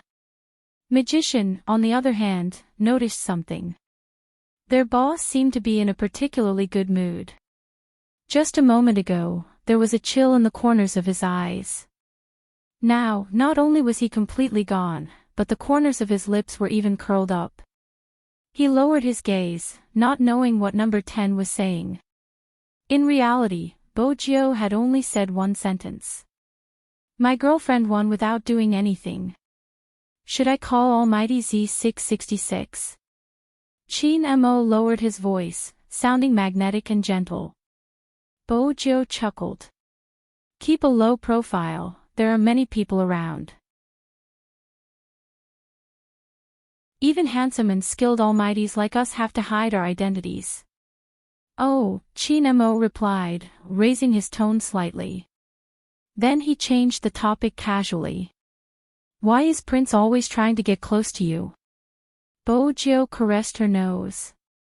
He's my roommate, we're close. I remember I'm your roommate now. Chin Mo's tone was unhurried. Magician, who was walking over, started to get excited when he heard this. Was his boss going to fight for the title of roommate? It was just a relationship, did he have to be so crazy? Also, could the two of them not be so obvious about whispering to each other whenever they had the chance? Magician placed his hand by his lips and coughed. Boss, the results are out. You have to hand out the reward to the winning team. Okay. Chin Mo retracted his gaze, walking towards Magician. His back view didn't change at all, standing tall and noble. The timer at the side was still fixed at 1. In fact, after Bojo's beautiful moves, they had already predicted who would win. No one was dissatisfied with this game, including some of the veterans.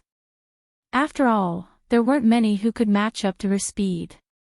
The others weren't slow either, breaking the previous record for recruits. The old general watched from afar, his face filled with gratification. The recruits this year are all very strong. Yes. The adjutant wanted to tell the old general that Prince was here. But when he thought about Prince's suicidal actions, he decided to let the old general be happy first. But just as the old general had said, the recruits this year were indeed strong, especially number 10. That was why it was troublesome. How were they going to make number 10 stay? Especially tomorrow morning. The adjutant glanced up, his gaze landing on the major general standing in the middle of the group of soldiers. Regardless of how many people there were, he would always be the most eye-catching one. The wind blew past. The troops at the border were all in a natural environment. Sometimes, there would be the scent of plants mixed in with the wind. It smelled good, accompanied by the cool temperature. Everything seemed so aloof. As the winning contestant, Bojo walked towards Chin Mo after her number was called. The sunlight shone on her face, stretching her shadow. Many were wondering what the reward would be. After all, it was the hair of the great demon. Curiosity was the biggest factor. Everyone sat on the ground to rest. Even when resting in the troops, they would be in formation. Only the two of them were surrounded in the middle. Chin Mo didn't change out of his battle uniform, which made his eyes look even deeper, like a boundless sea, with all the afterglow shining into it. Bojo arched a brow, not understanding what was going on. She watched as the man reached out his hand. His slender and beautiful knuckles tilted his body slightly. When the faint scent of mint and tobacco wafted over, he buckled something onto her combat uniform. That thing shone with a beautiful light, like diamonds falling from the Milky Way. It was indescribably low-key. It was a mark. Hunter and Magician, who were standing at the side, hadn't expected their boss to give them the mark of a major general. The doctor was stunned. This mark meant more to their boss than anything else. Ever since that mission, he had been given the title of Major General and sent back to Jiang City. But now, he had given the highest honor to the other party. Was he trying to say that she was more important than all his honors?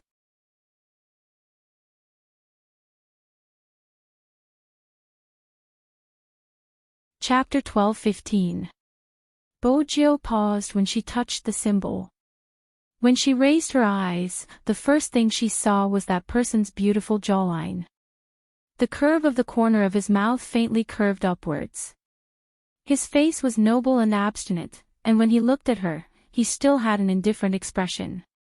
She thought that would be the end.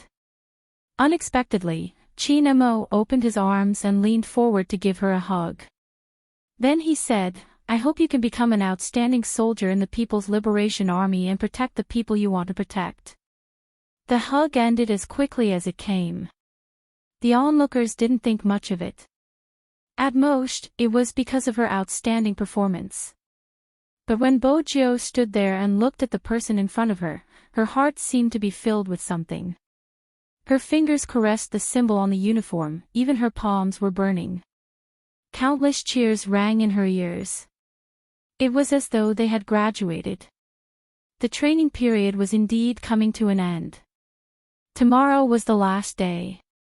After tomorrow, they would either go on a mission or return to their original unit. In order to pass the test with overall results. That day, it was the 5th time Bojo opened and folded the blanket. She continued until night time. Chin Mo came back after the meeting. He leaned against the door frame and watched her for a few seconds. Then he walked over and pressed her hand on the military blanket. "Press here." After guiding her, Chin Mo didn't stay any longer. He pinched her face. "What do you want to eat?" "Meat." Bojo smiled lazily, leaning over to ask for a kiss. Chin Mo reached out and pushed her away. "I'm sweaty, I'm going to take a shower." "All right." She didn't manage to kiss him, but she would be able to admire the handsome man in the shower later. That wasn't bad. Bojo whistled. Chin Mo chuckled. He pushed open the bathroom door and turned on the shower. Then he pressed down on his Bluetooth earpiece. At 1 a.m., Team A will set off. Gather the people at the last minute. Be quiet and quick. Yes. Yes. Got it. A few sounds were heard. Chin Mo threw his uniform to the side.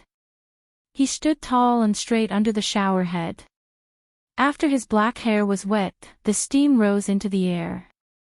Chin Mo's shower was longer than usual, probably because he had something on his mind. When he came out, he saw the young man sitting on a wooden chair with his head lowered, fiddling with something. His waistline was elongated, and his fair skin was somewhat alluring. Chin Mo paused for a moment. When he walked over, he reached out and held her waist. Bojo stilled for 2 seconds and was about to speak. Chin Mo was one step ahead of her. He pulled her back and placed her on the bed. "What are you doing?" The voice was very close, and even the breath was close. The scent of the shower gel and the faint scent of mint hit her face as he moved. Bojo avoided the irresistible breath, unable to control her heartbeat.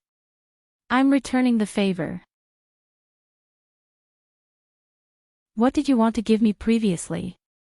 Chin Mo's fingers touched her lips. Bojo tried her best to ignore the numbness. The moment the words "electronic car" left her mouth, his hand had already reached under her clothes, the warmth of his palm burning the girl's fair skin. Bojo trembled, her eyes widening. The numbness was too sudden, passing through her tailbone and spreading to her limbs. Outside, they were in the military after all. Bojo had to be cautious. "There's no one." When Chin Mo said this, he lowered his head and kissed her lips. The sweet breath in his nose made his gaze deepen. Bojo closed her eyes, her trembling lashes tinged with red. It was as though fireworks had exploded in her mind.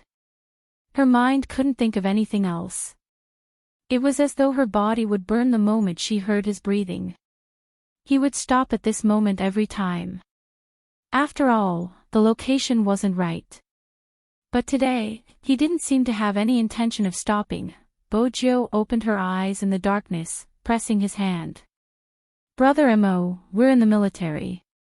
The military allows us to consummate our marriage.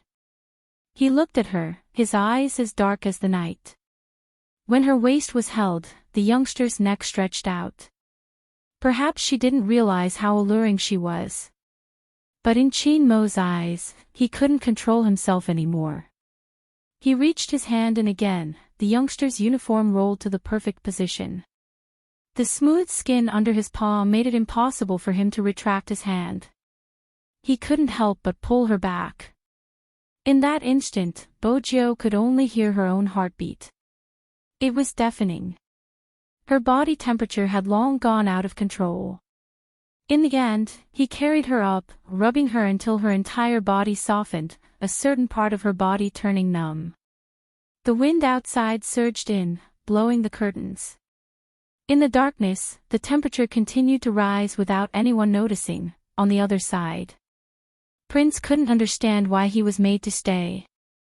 He had never seen his uncle in such a manner, looking at him with a gaze filled with pride and something else. "You've passed the test." That was the old general's first sentence. Prince was stunned for a second before jumping up. "That's not right, isn't there an overall score tomorrow? Did you really think that you were chosen randomly?" The old general glanced at his nephew. "Before you came in, the assessment period had already begun. Tomorrow's comprehensive score is just a cover for the start of this operation." Prince patted his head. "Uncle, wait, let me think." "There's no need to think." Wolf walked in from outside, his gaze faint. Prince thought he would give him a reason. Wolf only replied, "You won't be able to think it through." "Prince, did I pass the test myself?" Prince asked in a roundabout manner. Wolf glanced at him. "There are a few more," each of them was informed individually. "Now that you know, pack up and follow me to the gathering point." When Prince heard this, he didn't have to worry anymore. Since there were only a few people, Little Hay would definitely be one of them. Time trickled by slowly. As the night deepened, the troops fell into a slight silence. The chirping of the insects came one after another. The cold moonlight shone on the side of the bed. Chin Mo was bending over, one knee on the ground, his fingers caressing a certain someone's face. Then he leaned over. His kiss was light, leaving almost no traces.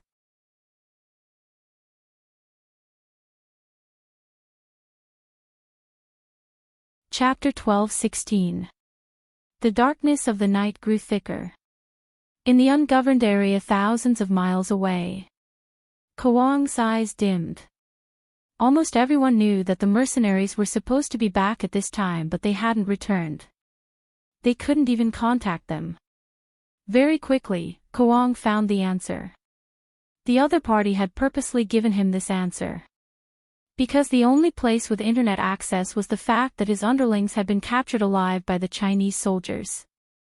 In their world, being captured alive was more humiliating than being shot dead. That wasn't all. The news that came back made Kawang's face sink. The entertainment industry's suppression and regulation made it more difficult for them to sell their goods. In addition, there was the phone call he had just received. "Kawang, seriously, it's not that I don't want to take your goods, but the limelight is too tight. You should do it yourself." The biggest supplier had stopped working with them. This made Kawang narrow his eyes. That person also said to him, "I think you've been targeted by the people over there. Do you want to find a way to hide?" "Hide?" Kawang only said one word before ending the call. He smiled slowly and raised his hand, smashing the phone onto the ground, shattering into pieces. A faint blood-red color appeared in his eyes. Coupled with the white coat he was wearing, it would only make people feel a chill from the bottom of their hearts. He glanced up at the people beside him. "Do you think I, Kawang, need to hide?" Of course not. It wasn't just that he didn't need to. If those people wanted to find him, it wouldn't be easy for them to do so. Looking around, no one could catch Kawang. Fan Jia, make a trip to the school and organize an adventure. Get them to collect the prize money I've prepared for them. Kwang glanced down at his white-gloved hands. Fan Jia chuckled lightly. Master, you don't have to go through so much trouble. Even if there's no prize money, they will come just by saying that it's an adventure. It's true that there's a prize money. Kwang placed his hands down. The more foolish a person is, the more attention they will get. Which person doesn't want attention now? The more attention they get, the more satisfaction they will get. Remember, even though a pretty flower can control people, spiritual food can easily captivate them. As long as you can get them attention, they won't care if they snatch other people's things. Make use of this and you will be able to control them. I'll wait here for you. Fan Jia knew this was her last chance to prove herself. She couldn't find that useless person no matter how hard she tried. Hence, she could only act at the school. Speaking of which, the Chinese soldiers are really stupid. Before they even take action, we already have enough people to negotiate with them. Fan Jia said this to make Kwang feel better. Kwang paused. Compared to that, I'm more interested in who killed the people I sent. Can't you find out? Fan Jia's first reaction was to find an excuse. China's defense system isn't easy to infiltrate. Moreover, they were in an uninhabited area. Be it the data or the electronic map, there are only empty lands and villages. There aren't any traces of troops or Chinese checkpoints. Forget it, Kwang interrupted her. Compared to your brother, you are still lacking. Fan Jia clenched her fists but didn't dare to say anything. In reality, Fan Jia wasn't the hacker Kwang wanted. He had tried to collaborate with Z 3 times. Unfortunately, people with different goals couldn't work together. Z was similar to Qin Mo in his eyes. He could have been more outstanding, but he was completely tied down by some unimportant things. What did people want? The two of them should feel the same way as him. Even the Bible had a detailed description of it. It was human nature to be selfish. There had been soldiers from China who had looked for him. Which time had he been able to go back? This time, he didn't even wait for them to move, killing them directly. That was Kwang's thought. However, an hour ago. That meant it was 1:37 a.m. and 40 seconds in China time. The members of the operation team gathered at one point from all directions. It was late at night. This time, they weren't wearing the Chinese battle uniform. Instead, they were dressed in black. Their masks, gloves, and even their backpacks were all black. This meant that they weren't allowed to leave their names behind for this mission. But that wasn't what Prince was concerned about. Why wasn't there a black youngster in the team? He widened his eyes in confusion and wanted to ask a question, but was pulled back by Wolf Fong. At this moment, Prince finally saw the tall and slender figure. He seemed to have arrived earlier than them. He stood under the military plane with one hand stuffed into his pocket. His black hair was messy and cold from the wind from the propeller. Are you ready? This was the first thing he said, and it sounded like a normal military drill. But everyone knew this wasn't a military drill. They were really going to take action. Reporting, we're ready. Prince listened to the voices around him. For some reason, his chest felt warm. He wanted to ask Little Blackie where he was. Why wasn't Little Blackie around when there was a stranger?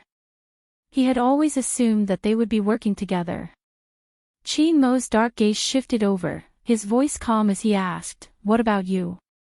Prince opened his mouth, feeling the pressure. Qin Mo didn't seem to have the time to look at him. He turned and opened the cabin door. With a swoosh, his tall and slender silhouette seemed to blend in with the moonlight against the backdrop of the military plane. His nobility didn't diminish. If you're not ready, go back. Prince heard him, pressing his heels together. Reporting, I'm ready. Then board the plane. The order was not mandatory, but it invisibly made people want to obey it. Other than the 8 of us here, no one else will know the details of this mission. The confidentiality level is S, Chin-mo said as he picked up the rifle on the ground. Chin-mo picked up the rifle on the ground. Since we are entering another country, we will dismantle all your guns and insert the parts into the camouflage tools. With that, Chin-mo paused. Hunter. Here. Take off. Yes. Did that mean that even the pilot was a member of the team? In that instant, Prince felt different. Indeed, he had gone on missions in the past, but there would be a designated pilot to place him at the designated location. But this time, they had no idea what they were going to face.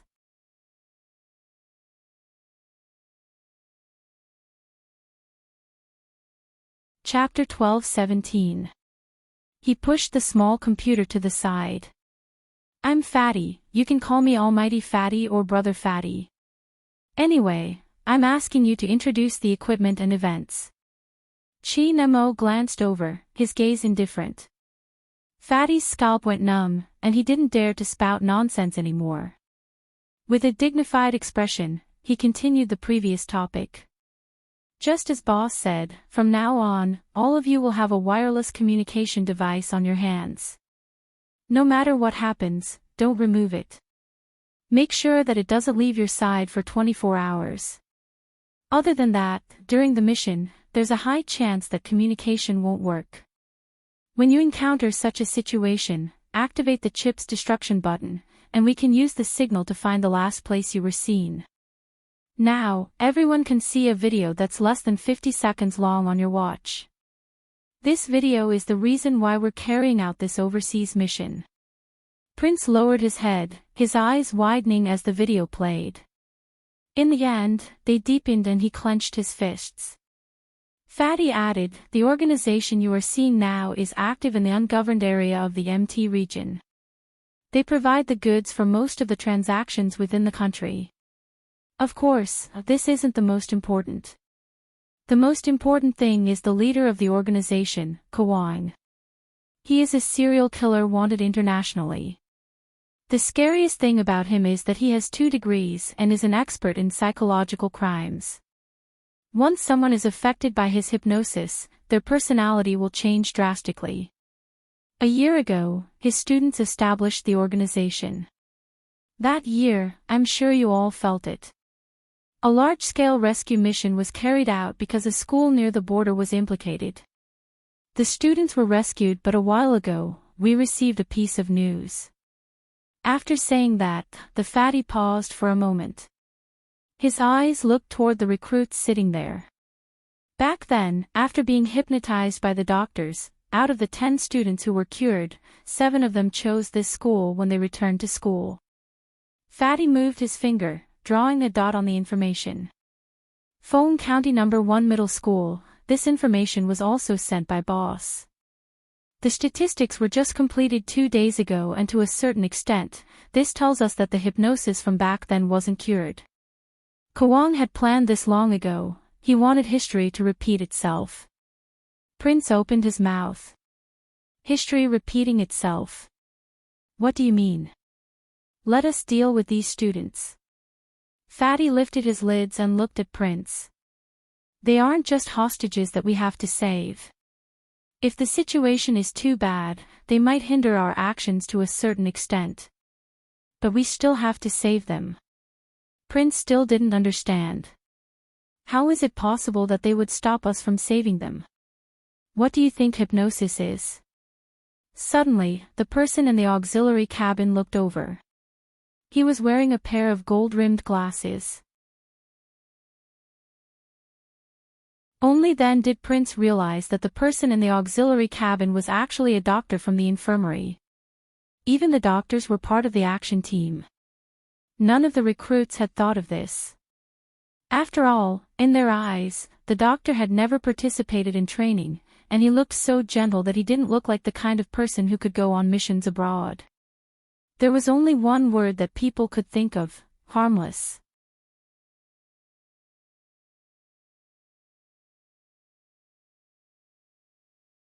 Chapter 12:18. He took a closer look. Among the people sitting there were a few who seemed to be soldiers who had gone on a mission outside the country. Prince glanced at himself before turning to look at Fatty, who was fiddling with the electronic equipment. In the end, his gaze landed on Chin Mo. Chin Mo seemed to have entered the wrong profession. Could it be? Suddenly, Prince seemed to have figured something out. Could this be the reason why they were chosen? He suddenly recalled his uncle's words. They weren't chosen randomly, it was just that after some observation, they weren't sure. At this moment, Prince finally understood why the doctor would talk to them after every training session. Was he investigating their psychological data? Don't underestimate Kwang's hypnosis, the doctor said. The doctor spoke again. Every case he handled, he didn't even need to do it himself, and he could kill someone. Do you understand why? It's because of psychological influence. There are many types of psychological influence, such as sound, image, words. You should have learned from the textbook cases. The biggest crime scene was when the murderer used the beat of a drum and rhythm to make everyone imagine certain scenes. Their emotions were affected, causing them to be extremely irritable. Then, a huge stampede occurred. This case was a short-term psychological influence while Kwang's was a long-term one. Regardless of whether it was Kwang or his former students, they knew what kind of people were most susceptible to psychological influence. Selfish, imperfect values, easily swayed by the wind, and they even needed attention from others. Prince's heart sank as he listened. You mean, the meaning of the letters? Chin Mo glanced up, his voice faint. Some high school students are like this. Is it hard to accept? Prince nodded after a moment. He had a cousin. Even though he had wanted to drag him over and give him a good beating the moment he saw him, he felt uncomfortable when he heard Chin Mo's words. Chin Mo tilted his head, the corners of his face sharp. Do you think they are children? MMH. It wasn't just Prince's voice, the other two recruits did as well. Chin Mo fixed the parts. When carrying out a mission, they are more dangerous than mercenaries. Do you know why? The three of them shook their heads. Chin Mo's gaze deepened. Because no one has their guard up against them. They think they are young and wouldn't harm others. You aren't him, you don't understand his background or his thoughts. You also don't know what Kwang said to them. That isn't important, what's important is a person's appearance. What has it got to do with age? A person's growth is related to their environment and heart. Some people are born selfish. As long as they could attract the attention of others, they didn't care if they harmed others when they were doing it. They needed this kind of attention. The younger a person was, the more unrestrained he was, and the more unscrupulous he was. It was true that the strong bullied the weak in this world, but what was the scariest was that he was poor, young, and didn't know anything, so if he made a mistake, he had to be forgiven. If he didn't forgive him, he would be overbearing. Even if he killed someone, he would be the most pitiful one. You had to face such a child. If such a child turned around and stabbed you after you saved him, how would you deal with him then? Prince's back trembled. He didn't know how to reply.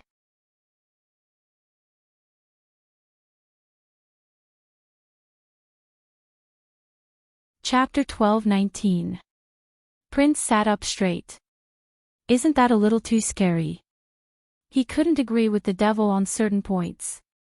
He really couldn't agree with him, he was still siding with his cousin. Chin Mo leaned back, looking nonchalant. You can experience it once. Prince turned to look at the doctor, he needed counseling now. The doctor smiled. This time, it won't happen again. That's why we have to take action. Before Kwang activates the seeds, we have to destroy Kwang's nest. Prince knew how to grasp the main point. That means the situation boss mentioned happened? Can you tell me who carried out the mission? He wanted to worship the Almighty. I can't. The doctor turned to glance at Chin Mo, who had already closed his eyes. Perhaps no one knew. In reality, even those who participated in the mission didn't know what had happened. Their boss was the one who had climbed out of hell. Even until now. The doctor closed his eyes, recalling the scene of that day. It was just 6 or 7 high school students. But it seemed to be able to shatter one's understanding of the world. They had carried out many missions. Regardless of how vicious the criminals were. The doctor had never thought of retreating. But at that time, he had hesitated. He had personally witnessed his comrade being betrayed to the organization by a high school student he had saved. If it hadn't been for the high school student, his comrade wouldn't have been exposed. At that time, he had also been a member of the undercover team. At that time, he had been in a daze. He had been in so much pain when he bent over. He hadn't understood what he had been protecting. Who had come to rescue him? Was it these people? These people were wrapped in innocent skin, but their hearts had long since been rotten from the bottom of their hearts. He had almost been exposed in front of others as well. If his boss hadn't appeared, he might have gone mad. Do you feel that your faith is gone? That was his first sentence. The doctor was in a daze, he couldn't even hold his gun properly. He was supposed to complete the mission. His boss took his gun, his voice calm. If it's gone, find it again. Then, the figure dashed into the jungle. When his boss appeared again, the mission was completed. He had paid the price of hypnosis. Even until this day. When she woke up in the middle of the night, he would ask himself, is it worth it? Until the boss came back. Only then did he understand what it meant to find faith again if you don't have it. Many years ago, a man stood in the sun and asked him if he wanted to join the army. That was his childhood friend, the comrade who had sacrificed himself. That day had finally arrived. In his most youthful years, he raised his right hand and faced the red flag. The scattered light shone on his face, and even his eyes were bright. I will bravely face all hardships and dangers, whether it is training or actual combat. No matter what kind of danger I face, I will remain calm and kill the enemy bravely.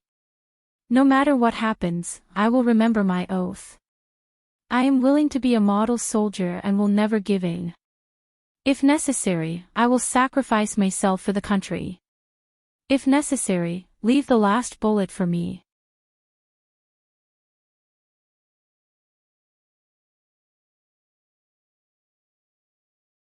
Chapter 12:20. The night sky disappeared into the thick clouds along with the plane. The sky outside started to brighten up. It was still a little pale and the north wind blew in through the window. The youngster under the blanket moved. She reached her hand out, probably wanting to touch the person beside her. Unexpectedly, she felt a chill in her palm. Bojo opened her eyes slowly. Her black hair was a little messy. When it was curled up, it made her face look even more handsome. He turned his head to look at the time and furrowed his brows. He grabbed the combat uniform and quickly put it on. She hadn't forgotten that there would be a comprehensive evaluation today. This meant that there would be a military demonstration against Do. Was it because of this that the Almighty's name was so high? Bojo thought about it as she brushed her teeth. Just then, the whistle sounded outside. She turned and looked at the height of the second floor. She didn't go down. Instead, she grabbed her jacket and put it on. Then she jumped down against the wind. The hem of her jacket could still be vaguely seen. He landed on the ground beautifully and ran a few steps forward. Very quickly, he regrouped. Someone started to assign missions. They were divided into a few small teams. They were still fighting in the jungle. But this time, it wasn't just the new recruits. There were also veterans from the original team. Bojo's standing posture was very standard. But when she glanced at the captain who gave the orders, she looked over. It didn't matter if their team lacked prints. Even Wolf wasn't on time. Bojo narrowed her eyes. Then she glanced over. It wasn't just their team. Another team had changed their captain. Magician wasn't here either. Bojo's fingers tightened. She knew their way of doing things. They were never late and were always the ones in charge of every training session. But this time, all three of them weren't here. Was it a coincidence? How could there be such a coincidence? Unless there was something wrong. Bojo raised a brow. She seemed to have figured something out. The pair of eyes shook violently. Her heart started to beat erratically. No, it couldn't be. She must be thinking too much. They said that today was the final evaluation. The more she told herself that, the clearer her thoughts became. Especially since she still had the star tassel that the Almighty had given her. And his performance last night. He called her name over and over again. Bojo stiffened, biting down on her lips. It wasn't an illusion. It was not a dream either. By then, the Almighty would have already left. If that was the case, Bojo turned, heading towards the west. The team leader, who was in the middle of announcing the mission, did not expect someone in the team to act like this. He raised his voice and said, "Number 10, return to the team." "Where are you going?" Bojo didn't seem to hear him. She didn't stop. Instead, she sped up, her long legs gradually turning into a sprint. She stopped at the highest command center and looked around, but she didn't see the familiar figure inside. Everything seemed to be confirming her premonition bit by bit. "Which team are you from? You can't come in." A guard stopped him.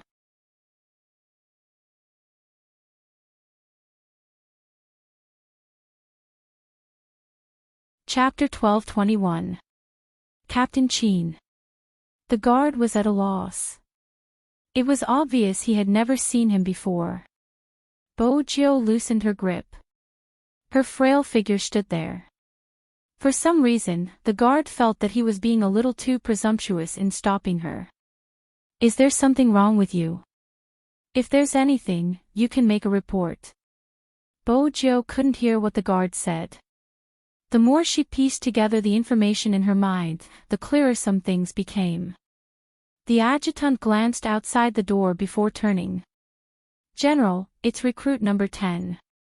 The military demonstration is about to start. What is the kid doing here?" The old general stood up. The moment he took a step forward, he paused and frowned. "Do you think the kid guessed that youngster Cheen and the others left early?" The adjutant replied, "I can't be sure. Why don't I go take a look?" "Go take a look." The old general's expression turned serious. "Don't let the kid notice anything." The adjutant nodded. He knew that if number 10 had guessed that the mission had been brought forward, he would have to think of a way to keep him here. If he hadn't guessed it, they would have to wait a little longer. They could take action 2 days later. He shouldn't be able to sense it so quickly. Even though the adjutant thought that way, he wasn't very confident. When he walked out, Bojo walked over with her long legs. The adjutant asked his men to watch the youngster's actions. His heart was in his throat. Then, he received news that the youngster had gone to participate in the military demonstration. The adjutant relaxed and went to report to the general. At this moment, Bojo hid behind the trees. Without anyone noticing, she turned her body and took off the communication earpiece that was given to the recruits. That was an indispensable part of any military demonstration. At this moment, Bojo took it off because she sensed that someone was watching her. Hence, she didn't show any difference. Instead, she quickly returned to the team and sneaked into the forest. But the next moment, Bojo glanced up and glanced at Bing. She took off her rifle and placed it at the side. Then she walked in the opposite direction. No one had expected the youngster to leave the team silently and return to the training ground. Even the old general received news that Bojo had entered the jungle. Logically speaking, at this point in time, the young man should not have appeared at the place where he had left in the beginning. But Bojo had indeed returned to the military camp. That wasn't all. Without her rifle, she moved extremely quickly. She was dressed in her military uniform and glided across the training ground. She held onto the railing with one hand and leaped over the training ground, heading straight for the Lamborghini parked under the tree. Bojo's voice was raspy, but she moved quickly. She pulled the car door open and said, "Unlock." After spending a few days together, Xiaohei had already given up hope that its master would drive it away. After the intelligence system was activated, its voice sounded. "Okay, master, you can start your lovey-dovey mode. This time, I will definitely be a qualified listener." As a car that could understand human language, what else could it do? Instead of choosing to be destroyed, it would rather happily accept the fact that its master had been bewitched by the demon. But what Xiaohei didn't expect was, this time, Bojo didn't support her chin with one hand on the steering wheel and smile faintly like the previous 2 times. Instead, she turned her head and pulled on the seatbelt. The face in the rear mirror was handsome and exuding a dark aura. Fuel level detection. In that instant, the atmosphere in the car changed. Even though he didn't know why. But Xiaohei knew that its master was going to drive it away. The system said, 80% fuel, can drive for more than 200 kilometers. Connect to the network communication device, Bojo said as she adjusted the settings. The intelligent navigation system showed a 3-dimensional image. Network connection completed. Import the driving memory and find the weakest line of defense. Bojo's eyes lit up. Navigation completed. Go straight in the 9 o'clock direction, Little Hay said. Bojo turned her right hand and swung her tail beautifully. She didn't waste any time as she sped along the route. The top-notch sports car with smooth lines seemed to have returned to its original form. It wasn't just a car that was parked in the military camp for people to view. Bat speed was one of the fastest in the world. Everyone who loved cars knew that. That was because no one had expected someone to be able to start Qin Mo's sports car. It was already too late by the time the garrison troops realized it.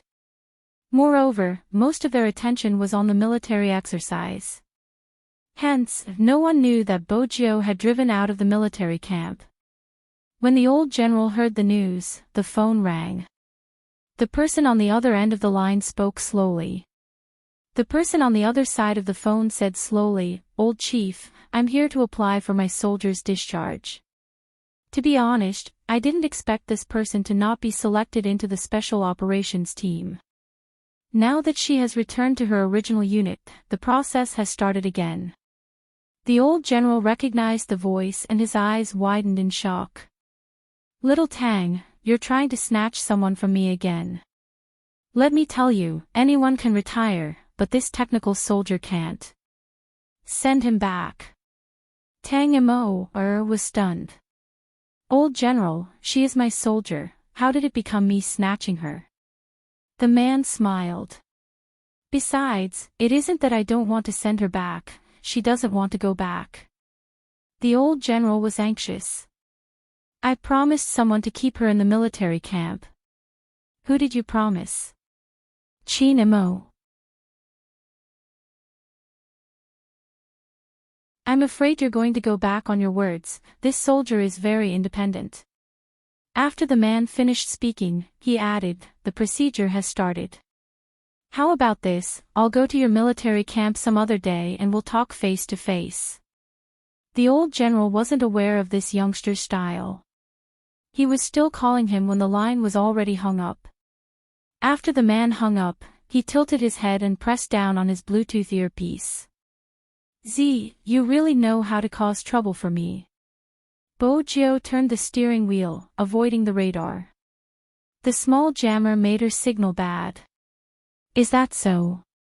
Young Master Tang seems to be handling it easily. Tell me, where is the special operations team now?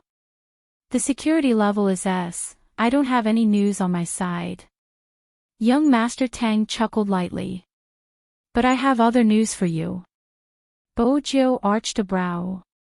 Nothing good usually happens when you smile like that. Z, you sound like an abandoned child. Young Master Tang tapped his fingers on the table.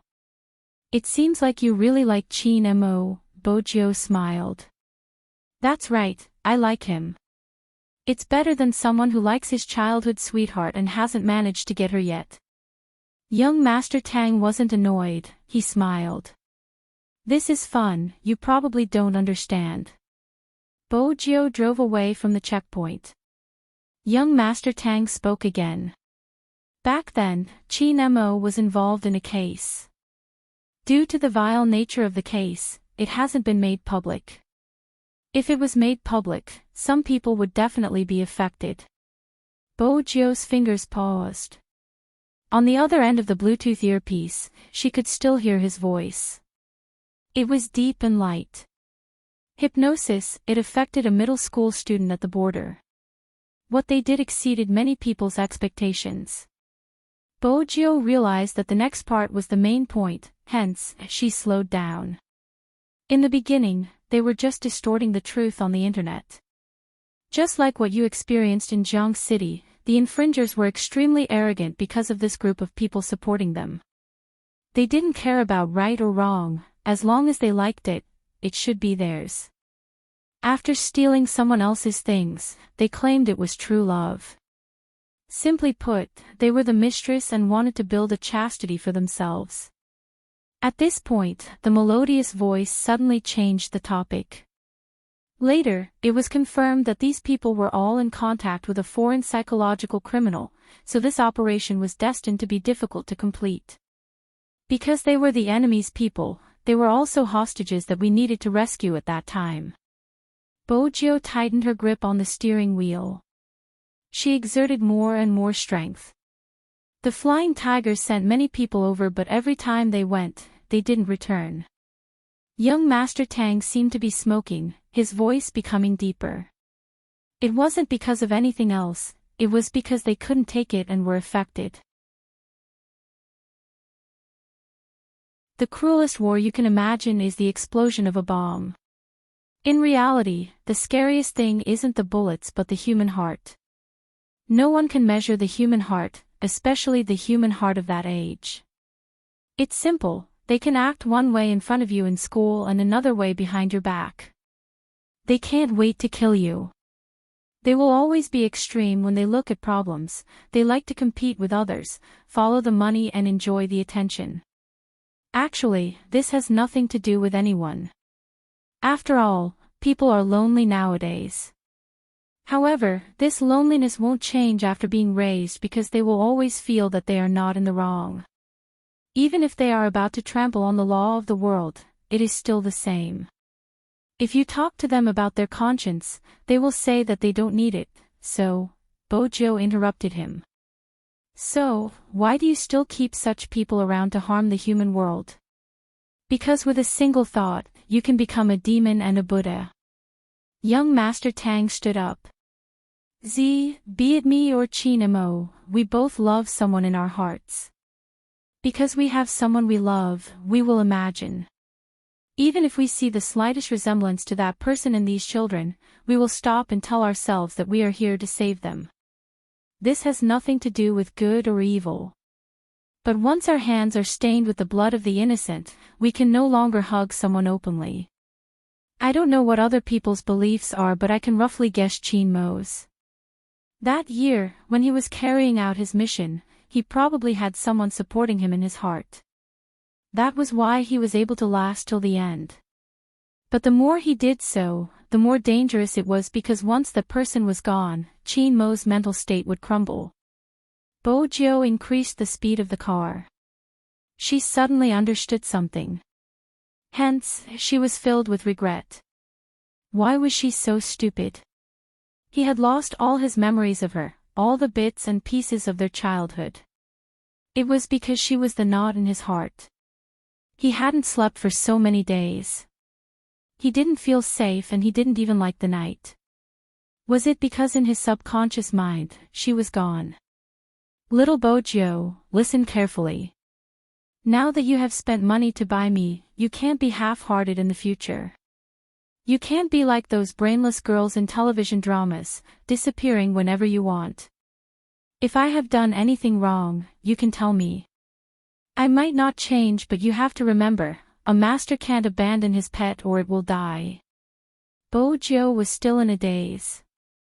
The little tiger's ear was still being pulled. Don't spout nonsense. How can it die? You don't believe me.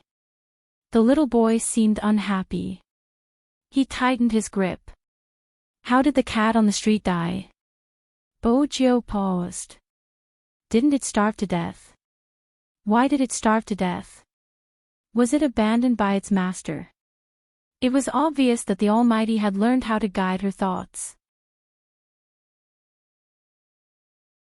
The moment Bojo thought about her favorite pet turning into such a shriveled state, she reached out and hugged the soft little boy in front of her.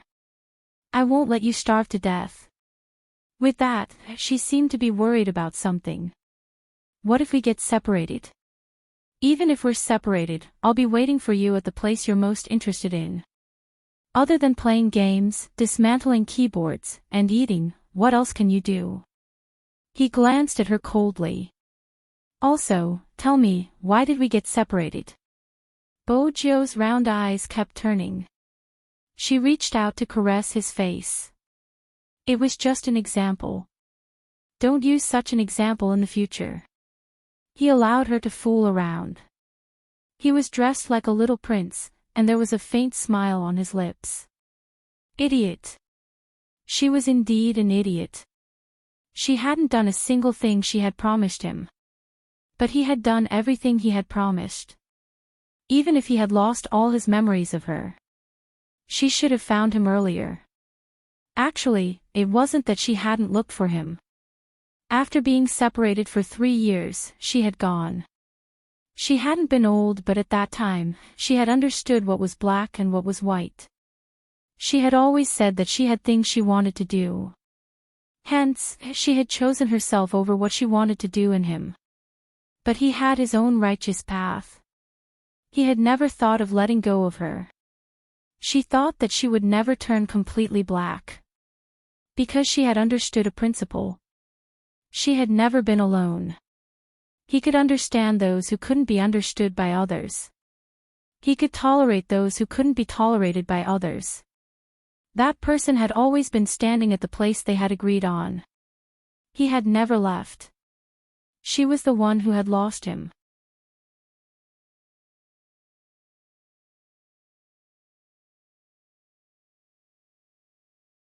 Chapter 12:22.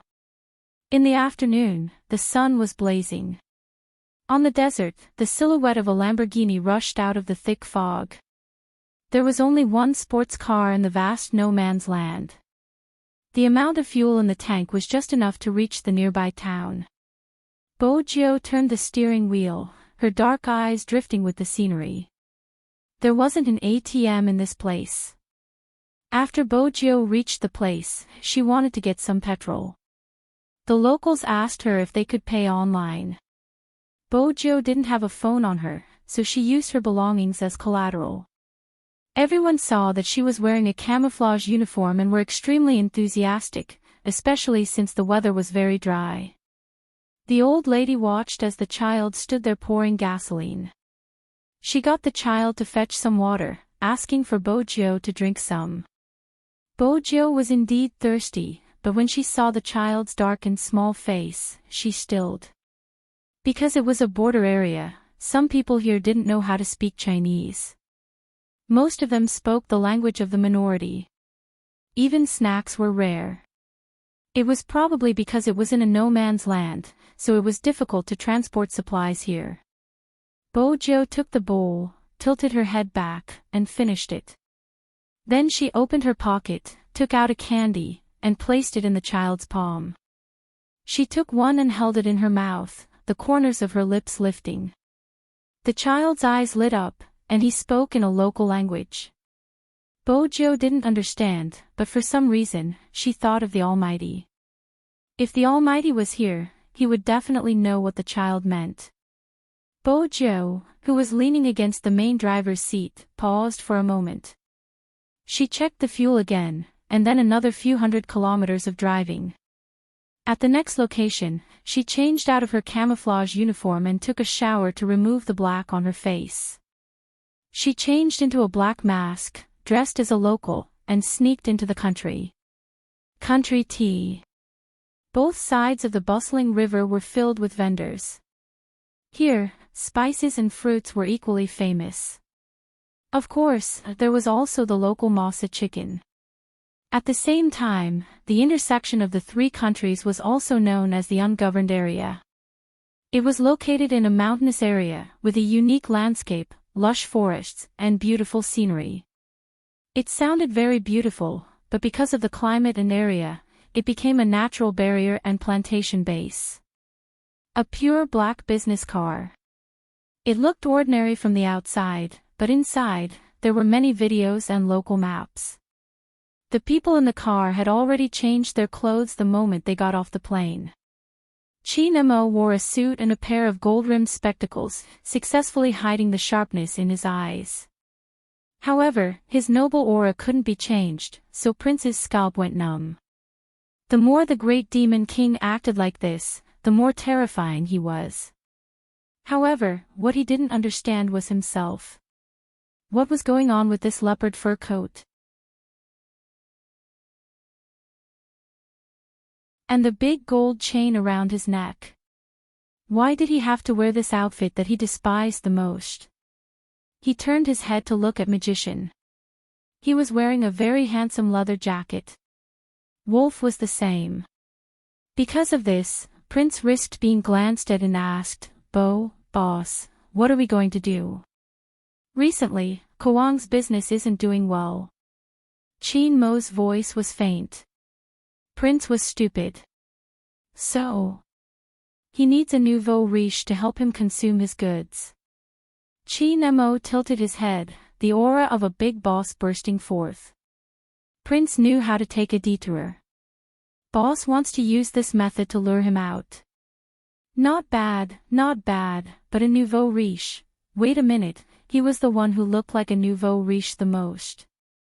Boss, pardon me for asking, but why did you choose me? He couldn't possibly send him to his death. Chin Mo's voice was still the same. General didn't tell you. Uncle was very excited. Prince straightened his back. I'm excited to carry out a mission for the country. Chin Mo praised slowly. Not bad. Prince guessed, could it be that boss is also interested in my passion? The entire army. Chin Mo tapped his fingers on the table, looking like a successful financial analyst. Those who look old-fashioned aren't rich enough, those who are rich aren't old-fashioned enough, those with an aura aren't easy to deceive. Until you appeared, you fit the description. The landlord's foolish son, a nouveau riche. Prince. Boss, this isn't a compliment. At this moment, Chin Mo was still holding a pair of binoculars, looking at someone. Suddenly, he arched a brow and called out, Hunter. There was a swoosh. The car door opened. Hunter was like a bolt of lightning, rushing to a shop and grabbing a man who was counting money with his head lowered. He put a black plastic bag over him and dragged him into the car. The man was still shouting, but he couldn't make a sound. The moment he got into the car door closed. Then, there was the sound of the car starting. The man couldn't see anything and spoke in Burmese. He wanted to remove the thing on his head, but he realized that he couldn't move at all. Who? Don't you know who I am? How dare you kidnap me, you? Before he could finish his sentence, Chin Mo's long fingers pressed on the off button. Chin Mo's long fingers pressed on the close button, leaning back. Don't you know how to speak Chinese? Suddenly, he heard that voice. The man didn't have much of a reaction since he hadn't thought about it that way. He scoffed and changed his tone. Who said I don't know how to speak? Who exactly are you? Why are you acting all mysterious? Who am I? Can't you tell? Chin Mo stretched out his hand slowly. It was a gun that was pressed against his forehead. The man woke up abruptly, licking his lips nervously. Impossible, how is that possible? Why don't you tell me why it's impossible? The voice became even clearer. The man fell back in fright. Young master. MMH.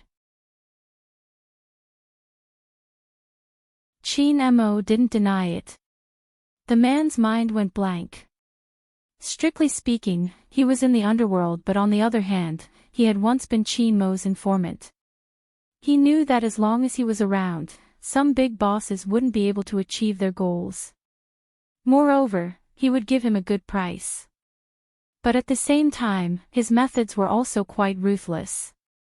The man wanted to run. Chin Mo allowed him to do as he pleased, his voice faint.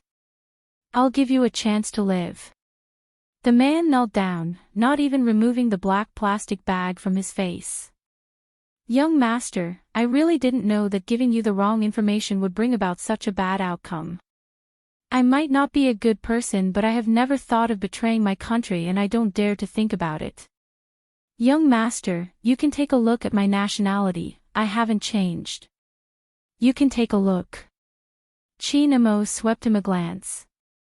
Since that's the case, you must have news about Kawang. The man paused, his eyes starting to turn. Chin Mo didn't give him any chance to think. I've said it before, I'm giving you a chance to live. The man trembled, the fear in his heart causing him to shrink back. I'll tell you everything, but I don't know much about young master. He is a strange person, he never shows his face, and everyone says that as long as they talk to him, they will be manipulated by him. Hence, hooligans like us definitely wouldn't be able to come into contact with such a person. But during this period of time, he has bought quite a number of guns. You can go over and take a look. Chin Mo tilted his head and cuffed the man. Young master. The man's face changed in fear. Chin Mo's voice was faint. What are you afraid of? The man wasn't the only one who was afraid. Even Prince was afraid when he saw his boss in this state. There was a gun pointed at his head at all times. I still need you to do something. Chin Mo glanced up.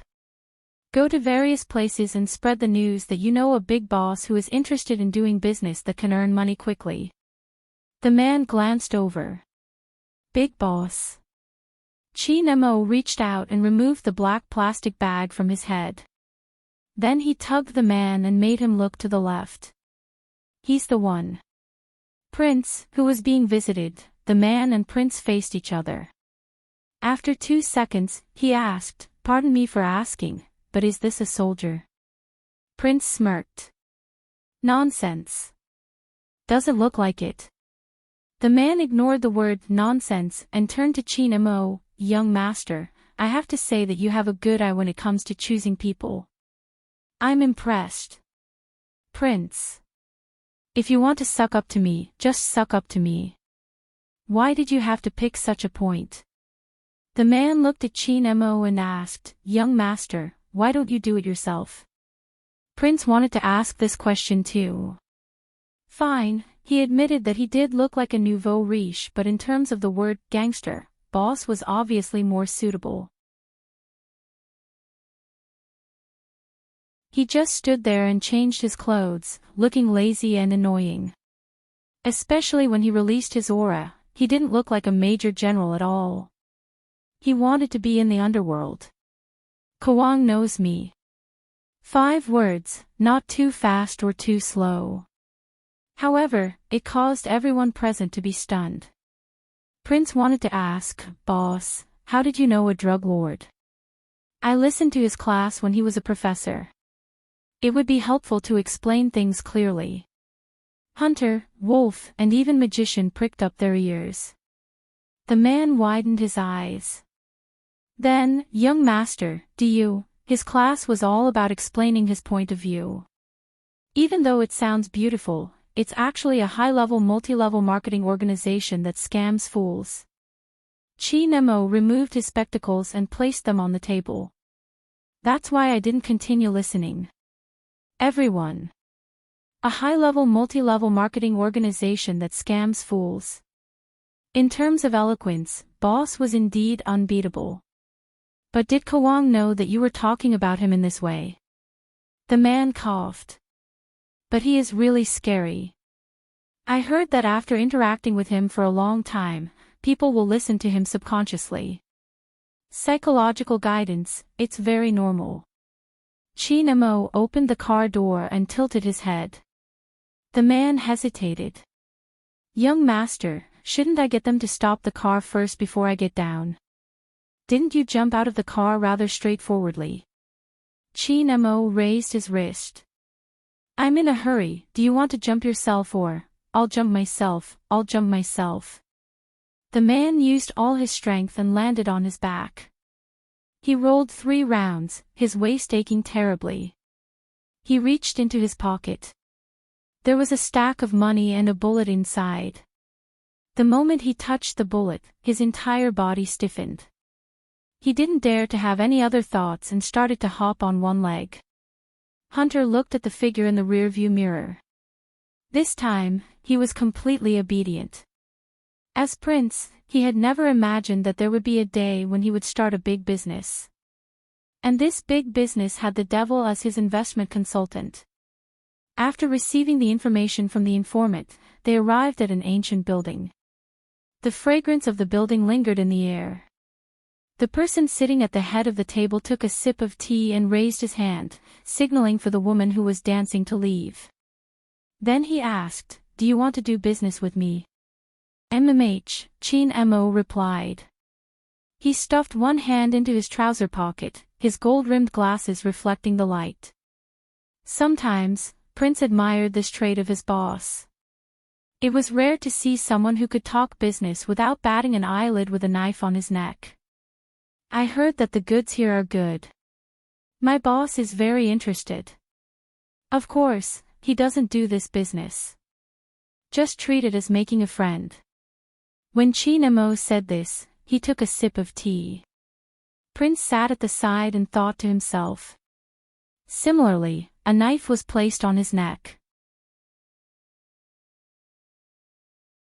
His aura couldn't be weak. But how exactly did his boss ignore the other party's ferocious gaze? Old O was one of the top firearms suppliers in the Golden Triangle.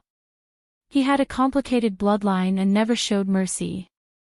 But no matter what, he was always concerned about benefits. When the other party pushed a small box of money over, he was already tempted.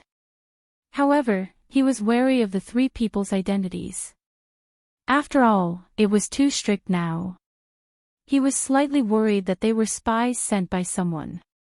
He turned his head and said to the person beside him, "Go and investigate." "Yes." The person retreated. Old O then continued, "I just like to make friends. How do you read that poem?" The moment he finished speaking, Prince felt the pressure on his neck disappear. Then he heard the voice of his current consultant. "A bosom friend in the sea is like a neighbor in the distance." Not bad. Old O seemed to be relieved that the other party didn't hide his identity. "How many years has it been since I heard a Chinese poem? How nostalgic." Prince turned his head and looked at him. Consultant. Chi Nemo drank his tea and said faintly, "Boss O is a scholar. You can tell a thing or two from this pavilion." Prince. How can you follow up with such a sentence? "Boss, you can tell someone's hobbies from their decorations." How did you learn this? Ha ha ha. Oldo seemed very happy. Brother, you must stay for a meal. We can also talk about poems. Prince. F***ck, this line is unbearable. Old man, to be honest, do you know who said this to whom? You can say it to my boss. However, boss mustn't accept this meal. It was a hongmen banquet. Even if they called each other brothers, as if they had transmigrated, he still mustn't accept it. Not today, Chin Mo said. Oldo narrowed his eyes. Chin Mo casually placed the teacup down. Tomorrow, boss and I will bring the money to collect the goods. We can chat with Mr. O, Prince. Tomorrow will be even more dangerous. Boss, do you really not want to go back?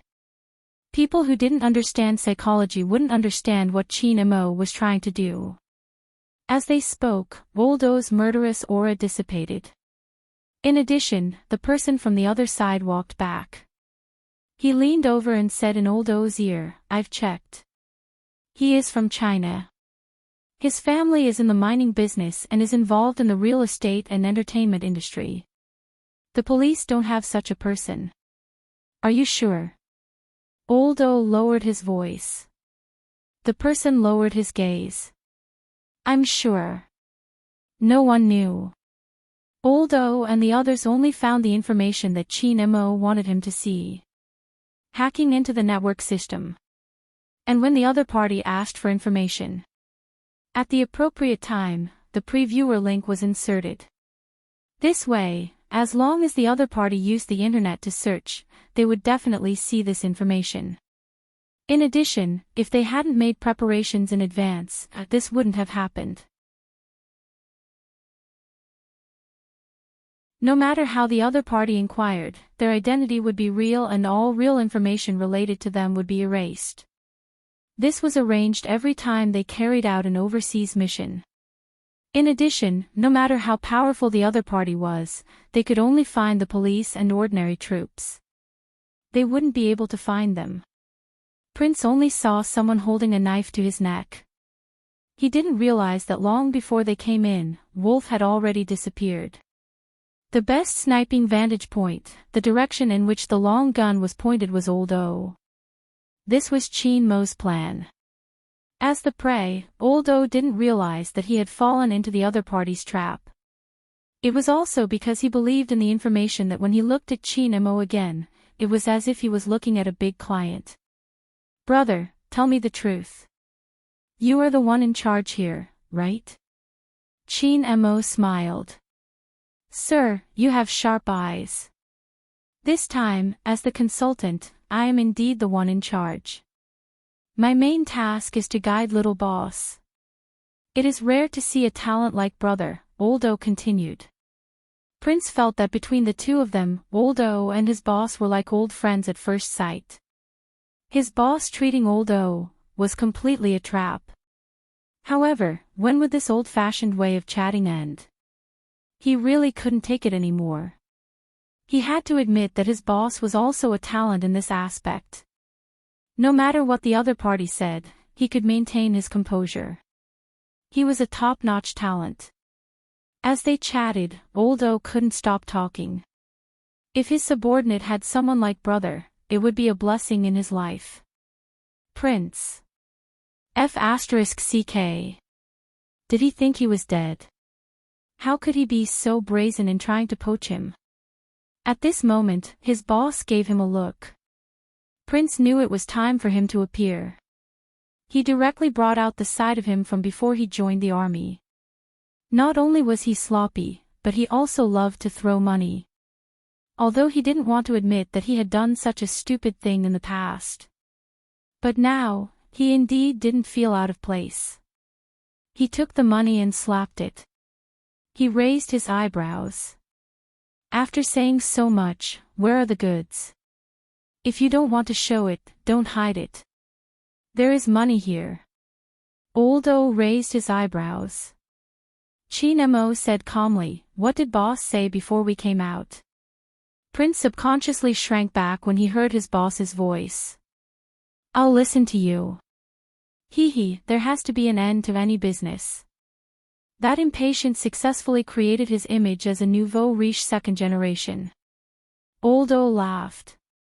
Since you are so straightforward, brother, bring the money tomorrow to collect the goods. But there is one thing you can't do in certain places. Qin Mo put down the teacup again, his eyes moving. Prince paused for a moment before he understood. It was time for him to say his lines again. He crossed his legs and said, "We're just here to buy some guns for fun. As for business, we're only interested in things that earn us money quickly. We're here to get the goods. Guns are just for our daily needs." Oh. It was obvious that in that instant, Old O thought he had found out about some secret. After all, Qin Mo, who was sitting at the side, frowned. Then he took the suit jacket that was draped over the wooden chair. His mood was still calm. Children don't know the rules. I hope sir won't take it to heart. Not at all. Who hasn't been young before? Old O smiled very amiably. He twirled the Buddha beads in his hands. Just by looking at him, no one would think that he dealt with guns. They would think that he was an old man who believed in Buddha. However, in such a place, everyone worshipped Buddha. We will visit again tomorrow. This was Qin Mo's last sentence. This time, when they left, Old O didn't feel anything was amiss. Instead, after they left, he turned his head and looked at the shadow. You heard everything. Of course. Hearing the sound, a person walked out. This person didn't look like someone to be trifled with. There was even a tattoo on his face. He was in charge of all the contact with the outside world. He called himself Scorpion and was currently Kuang's most trusted person. Old O took a sip of tea. It seems like the other party wants to do business with you. What do you think? We aren't sure of his identity yet. It's hard to say. Scorpion sat down, his fingers sliding across the blade. Old O arched a brow. You aren't sure of his identity. You heard it just now. My men have checked. He isn't from the police side. I will tell Wang about this. Scorpion stabbed the dagger on the wooden table. Let him analyze. If there is a problem with the other party and he is from China, we can use him as a sacrifice. When he heard the word China, Old O frowned. We are doing our own business. Why do we have to go against China? This isn't a wise move. Since we are talking about this topic, Wang asked me to ask you. Scorpion lowered his body. Why don't you expand your business to China? Wang also said that as a business partner, he will help you find a market. Since you're so stubborn, don't blame us for not protecting you if something happens. When he heard this sentence, the thugs beside him had already stood up with a swoosh. Scorpion laughed out loud. Think about it carefully. Who is the boss in the Golden Triangle now? Since the old man sitting in the middle didn't give any orders, the thugs didn't move. But Old O's voice rang out. There's no need to think about it. I won't do things that will bring about my own destruction.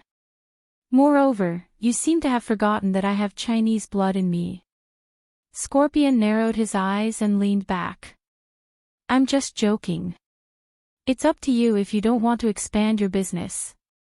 Let's see if that group of people is really stupid with money or if everything is just an act. At this moment, outside the small courtyard. 800 meters away. With a swoosh, Qin Mo closed the car door and loosened his tie. His voice was calm. Wolf, come down. Be careful when you leave. Yes. There was a communication device in the car. Prince was still immersed in his acting and couldn't pull himself out. In the end, he was stopped by Qin Mo's cold glare.